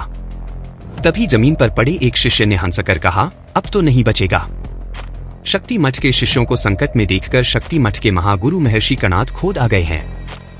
यह सुनकर सुजान के चेहरे की मुस्कुराहट एकदम से गायब हो चुकी थी। उस काले पक्षी पर बैठे महर्षि कणा में कुछ मंदिर पड़े। उनके एक हाथ से ऊर्जा की लपेटें उठने लगी थी। उन्होंने वो ऊर्जा की लपटें सुजान की तरफ फेंकी। सुजान बेहद फुर्ती से उछला। ऊर्जा की वो लपटें उसके शरीर से ना टकराकर जमीन से टकराई और एक बड़ा गड्ढा कर दिया। सुजान को भी एक तगड़ा झटका लगा और वो पीछे पेड़ से टकराकर वापस जमीन पर गिर गया। वो उठाता था, उससे पहले ही वो काला पक्षी पंख फड़फड़ाते हुए जमीन पर उतरा और महर्षि कनाल उसकी पीठ से उतरकर सीधे सुजान के पास पहुंचे। उन्होंने अपनी गंभीर आवाज में कहा, उस दिव्य दृष्टि के आलोक मठ के एक शिष्य की इतनी हिम्मत कि वो शक्ति मठ के शिष्यों पर हमला करे। सुजान ने शक्ति मठ के महर्षि कणा के बारे में काफी कुछ सुन रखा था, खासकर यह कि वो गुस्से में आकर अपना आभा खो बैठते हैं और फिर कुछ भी कर सकते हैं। सुजान समझ गया था कि वो अभी एक बहुत भारी संकट में था। दूसरी तरफ देव और वायु संगठन के बाकी लोग ऋषि ओमकारनाथ की समाधि स्थल के पास आ चुके थे। परितोष ने खुश होकर कहा, वो देखो, वो रहा सामने ऋषि ओमकारनाथ का समाधि स्थल। सब लोग उस बड़ी सी इमारत की तरफ देख रहे थे जो उनके ठीक सामने था। सबको अपनी मंजिल तक पहुंचने की खुशी थी, लेकिन एक देव ही ऐसा था जिसको बहुत बड़ा झटका लगा था। उसे वही इमारत याद आई जिसे वो इतने दिनों से लगातार अपने सपने में देख रहा था। वही भयानक इमारत जिसमें खिड़कियां और दरवाजे नहीं थे, जिसके बाद से उसके माँ बाप उसे पुकारते थे। आज वही इमारत सच में उसके सामने थी। देव ने धीमी आवाज में कहा, यह कैसे हो सकता है? इसका मतलब मैं इतने समय से ऋषि ओमकारनाथ के समाधि स्थल को ही अपने सपनों में देख रहा था, लेकिन क्यों? समाधि स्थल हुबहू देव के सपनों में आने वाली इमारत से मिलता था। ये देखकर देव का दिमाग चकरा चुका था। उसे वही भयानक सांप जैसी आवाज सुनाई दी जो अक्सर सपनों में सुनाई देती थी। ओ, आ गया है देव, लेकिन अब वापस नहीं जा पाएगा। ये आवाज सुनकर देव की नजरों के आगे एकदम से अंधेरा छाने लगा था। वो अपने घोड़े से फिसलकर नीचे जमीन पर जा गिरा। यह देखकर आर्या घबराकर तेजी से चीखी। देव को समाधि स्थल सपनों में नजर क्यों आ रहा था? क्या सुजान महर्षि कनाद के हाथों से बच पाएगा? क्या आर्या कभी अपनी भावनाओं के बारे में देव को बता पाएगी? जानने के लिए सुने सर्वशक्तिमान देव का अगला एपिसोड सिर्फ पॉकेट FM पर। देव, आंखें खोलो। अचानक से क्या हुआ तुम्हें? आर्या की आवाज में घबराहट साफ छलक रही थी। वो देव के चेहरे पर पानी डालकर उसके गाल थपथपा रही थी। उस वक्त आसपास खड़े वायु संगठन के एक इंसान को आर्या की आंखों में देव के लिए बहुत ज्यादा चिंता नजर आ रही थी। चेहरे पर पानी पड़ते ही देव ने धीरे धीरे आंखें खोली। आंख खोलते ही उसे आर्या की जुल्फें अपने चेहरे पर महसूस हुई। आर्या ने खुद महसूस नहीं किया था कि उसका चेहरा चिंता में देव के कितने करीब आ चुका था। देव ने कमजोर सी आवाज में कहा, मैं ठीक हूं आर्या। शायद धूप की वजह से बेहोश हो गया था। यह सुनकर आर्या की जान में जान आई। वायु संगठन के दो लोगों को इस वक्त देव और आर्या के करीबी बिल्कुल पसंद नहीं आ रही थी। अनामिका और दीप के चेहरे पर चिढ़ के भाव साफ देखे जा सकते थे। आर्या का सहारा लेकर देव धीरे धीरे वापस उठा। परितोष ने उसके पास जाकर कहा, तुम ठीक तो हो ना देव? हमें तो तुम्हारी काफी चिंता हो गई थी। देव ने एक बार फिर समाधि स्थल की तरफ देखा। वो अब तक इस बात को पहचान नहीं पा रहा था कि वो उसी जगह पहुंच गया था जिसे वो अपने भयानक सपनों में देखा करता था। देव ने बाकी सबसे कहा, अब हमें देर नहीं करनी चाहिए, तुरंत समाधि स्थल के अंदर चलते हैं। और ने उसकी तरफ देखकर कहा, अरे रुको, इतनी भी क्या जल्दी है? तुम अभी अभी होश में आए हो, अब एक तीर सीधे देव के पैर के पास आकर जमीन में गड़ गया था। इस घटना से चकित वायु संगठन के सभी सदस्यों ने सामने देखा एक 16-17 साल का लड़का धनुष तानकर उनकी तरफ बढ़ा और बोला, जहां खड़े हो वहीं रुक जाओ, आगे बढ़ने की कोशिश मत करना। ऋषि ओमकाराना के समाधि स्थल पर मौजूद कीमती खजाने पर सिर्फ गंगानगर के राजा का हक है। मैं उन्हीं का सिपाही हूं। इतने में दूसरी ओर से एक योद्धा तलवार लेकर दौड़ते हुए उस धनुर्धर की तरफ आया और बोला, ऐसे कैसे? इस खजाने पर रामनगर राजा का हक है। ये जगह हमारी सीमा से सबसे पास है। तभी उस धनुर्धरी और तलवारबाज के शरीर को ऐसी चमकती जंजीरों ने जकड़ लिया जो कि सुनहरी ऊर्जा से बनी थी। वो सुनहरी ऊर्जा दूर खड़े एक अधेड़ उम्र के आदमी के हाथ से निकल रही थी। वो हंसकर बोला, अगर इस खजाने पर किसी का हक है तो सिर्फ वीरेन साम्राज्य से आए आत्मा साधकों का। अपने सामने ही ऐसा छोटा मोटा युद्ध का दृश्य देखकर वायु संगठन के लोग चकित रह गए थे। ऐसे ही एक जंग इस वक्त सुजान भी लड़ रहा था, वो भी ऐसे दुश्मन से जिसके सामने वो पल भर भी नहीं टिक सकता था। महर्षि कणा उसे भाड़ खाने वाली नजरों से घूर रहे थे। उन्होंने सुजान से कहा, उन्होंने शक्ति मठ के शिष्यों को हाथ लगाने की गुस्ताखी की है। तुझे तो मैं ऐसी सजा दूंगा कि सुजान महर्षि कणा की बात खत्म होने से पहले ही तुरंत गया और उनके चरण छूकर बोला, अपने शिष्यों का आशीर्वाद दीजिए मां। गुरु सुजान का अचानक से बदला रवैया देखकर महर्षि कणा भी चकरा गए थे। उन्होंने पूछा, पहले तुमने मेरे शिष्यों को इतनी बुरी तरह से पीटा और अब मुझे विनम्रता दिखा रहे हो। सुजान ने मुस्कुराकर हाथ जोड़कर कहा, जब आप किसी को अपने दिल से अपना गुरु मान ले और वो बहुत वक्त बाद साक्षात आपके सामने आए तो उनका आशीर्वाद तो लेना ही चाहिए। मैंने आपके बारे में सिर्फ सुना था महर्षि कणा, लेकिन आपको सामने से देख लिया। अब मुझे ऋषि ओंकारनाथ की समाधि स्थल का खजाना भी नहीं चाहिए। सुजान की मीठी बातों ने महर्षि कणा के क्रोध को कुछ हद तक शांत कर दिया था। सुजान ने सुन रखा था कि महर्षि कणा को अपनी शक्तियों का थोड़ा घमंड है। अगर उनके सामने कोई तारीफ के 4 शब्द बोल दे तो उनका गुस्सा एकदम से शांत हो जाता है। सुजान तो बात करने में वैसे ही बहुत माहिर था। उसने आगे कहा, मैं भले ही आलोक मठ से हूं, लेकिन मैं हमेशा से आपसे प्रशिक्षण लेना चाहता था। मुझे हमेशा से लगता था कि आप महर्षि दिव्य दृष्टि से बेहतर आत्मा साधक है। पीछे मौजूद शक्ति मठ का एक शिष्य सुजान की चालाकी को समझ रहा था। उसने कहा, ये झूठ कह रहा है माओ, अगर ये आपको इतना मानता है तो ये इस वक्त शक्ति मठ में क्यों नहीं है। सुजान ने आंखों में आंसू लाने का नाटक करते हुए कहा, क्योंकि आलोक मठ ही मेरे गांव के पास था। बचपन से संघर्ष करने के बाद बड़ी मुश्किल से आलोक मठ में प्रवेश मिला। मेरे पास इतने साधन नहीं थे कि इतनी दूर शक्ति मठ में प्रवेश ले सकूं। अब महर्षि कणा के चेहरे पर गुस्से का एक भी अंश नहीं था। उन्होंने मुस्कुराते हुए पूछा, लेकिन तुमने इन शिष्यों को घायल क्यों किया वत्स? सुजान ने गहरी सांस लेकर कहा, मैं इन्हें घायल नहीं करना चाहता था महर्षि कणा, लेकिन पहले इन्होंने ही मुझे लात मारकर घोड़े समेत गिरा दिया। मैं अपाहिज भी हो सकता था, लेकिन इन्होंने परवाह नहीं की। इसी के चलते मुझे भी इन्हें जवाब देना पड़ा। महर्षि कणाद अब तक सुजान की बातों से काफी हद तक प्रभावित हो चुके थे। उन्होंने अपने ही मठ के शिष्यों पर गुस्सा करते हुए कहा, क्या इस तरह से बाढ़ अनाक योद्धा को शोभा देता है? उस शिष्य में इतनी हिम्मत नहीं थी कि महर्षि कणाद की बात का विरोध कर सके। उसने बस धीरे से सिर झुका लिया। महर्षि कणाद ने सुजान की तरफ देखकर कहा, वैसे तो आलोक मठ के महर्षि दिव्य दृष्टि से मेरी कुछ खास नहीं बनती, लेकिन तुम मुझे बहुत पसंद आए। सुजान की आंखें चमक उठी थी। महर्षि कणा से अचानक हुई इस मुलाकात को वो बेकार नहीं जाने देना चाहता था। वो इसे एक अवसर में बदलना चाहता था, देव की मौत के अवसर में। उसने बुरा समूह बनाकर महर्षि कणा से कहा, मैं तो आपको भगवान की तरह पूछता हूं, अपना गुरु मानता हूं, लेकिन अफसोस की बात तो यह है कि आलोक मठ में कुछ ऐसे भी लोग हैं जो पीठ पीछे आपका अपमान करते हैं, आपका मजाक उड़ाते हैं। यह सुनकर महर्षि कणा के चेहरे पर एक बार फिर से गुस्सा नजर आने लगा था। उन्होंने कहा, मैं ना तो पीठ पीछे किसी की बुराई करता हूं और ना ही अपनी बुराई सहता हूं। कौन है यह लोग जो मेरी बुराई करते हैं? सुजान ने कहा, जाने दीजिए माऊ, आप तो इन सब चीजों से बहुत ऊपर है। महर्षि कणा ने सुजान से कहा, नाम बताओ मुझे, कहीं मेरी बुराई वो दिव्य दृष्टि ही तो नहीं करता। सुजान गहरी सांस लेकर बोला, अब मैं आपसे क्या छुपाऊं? हमारे मठ में एक देव नाम का बहुत ही उद्दंड लड़का है। जब देखो दूसरे शिष्यों पर धस जमाता है। ऐसे ही एक दिन मेरी और उसकी बहस हो रही थी। आपके नाम की चर्चा तो आलोक मठ तक है।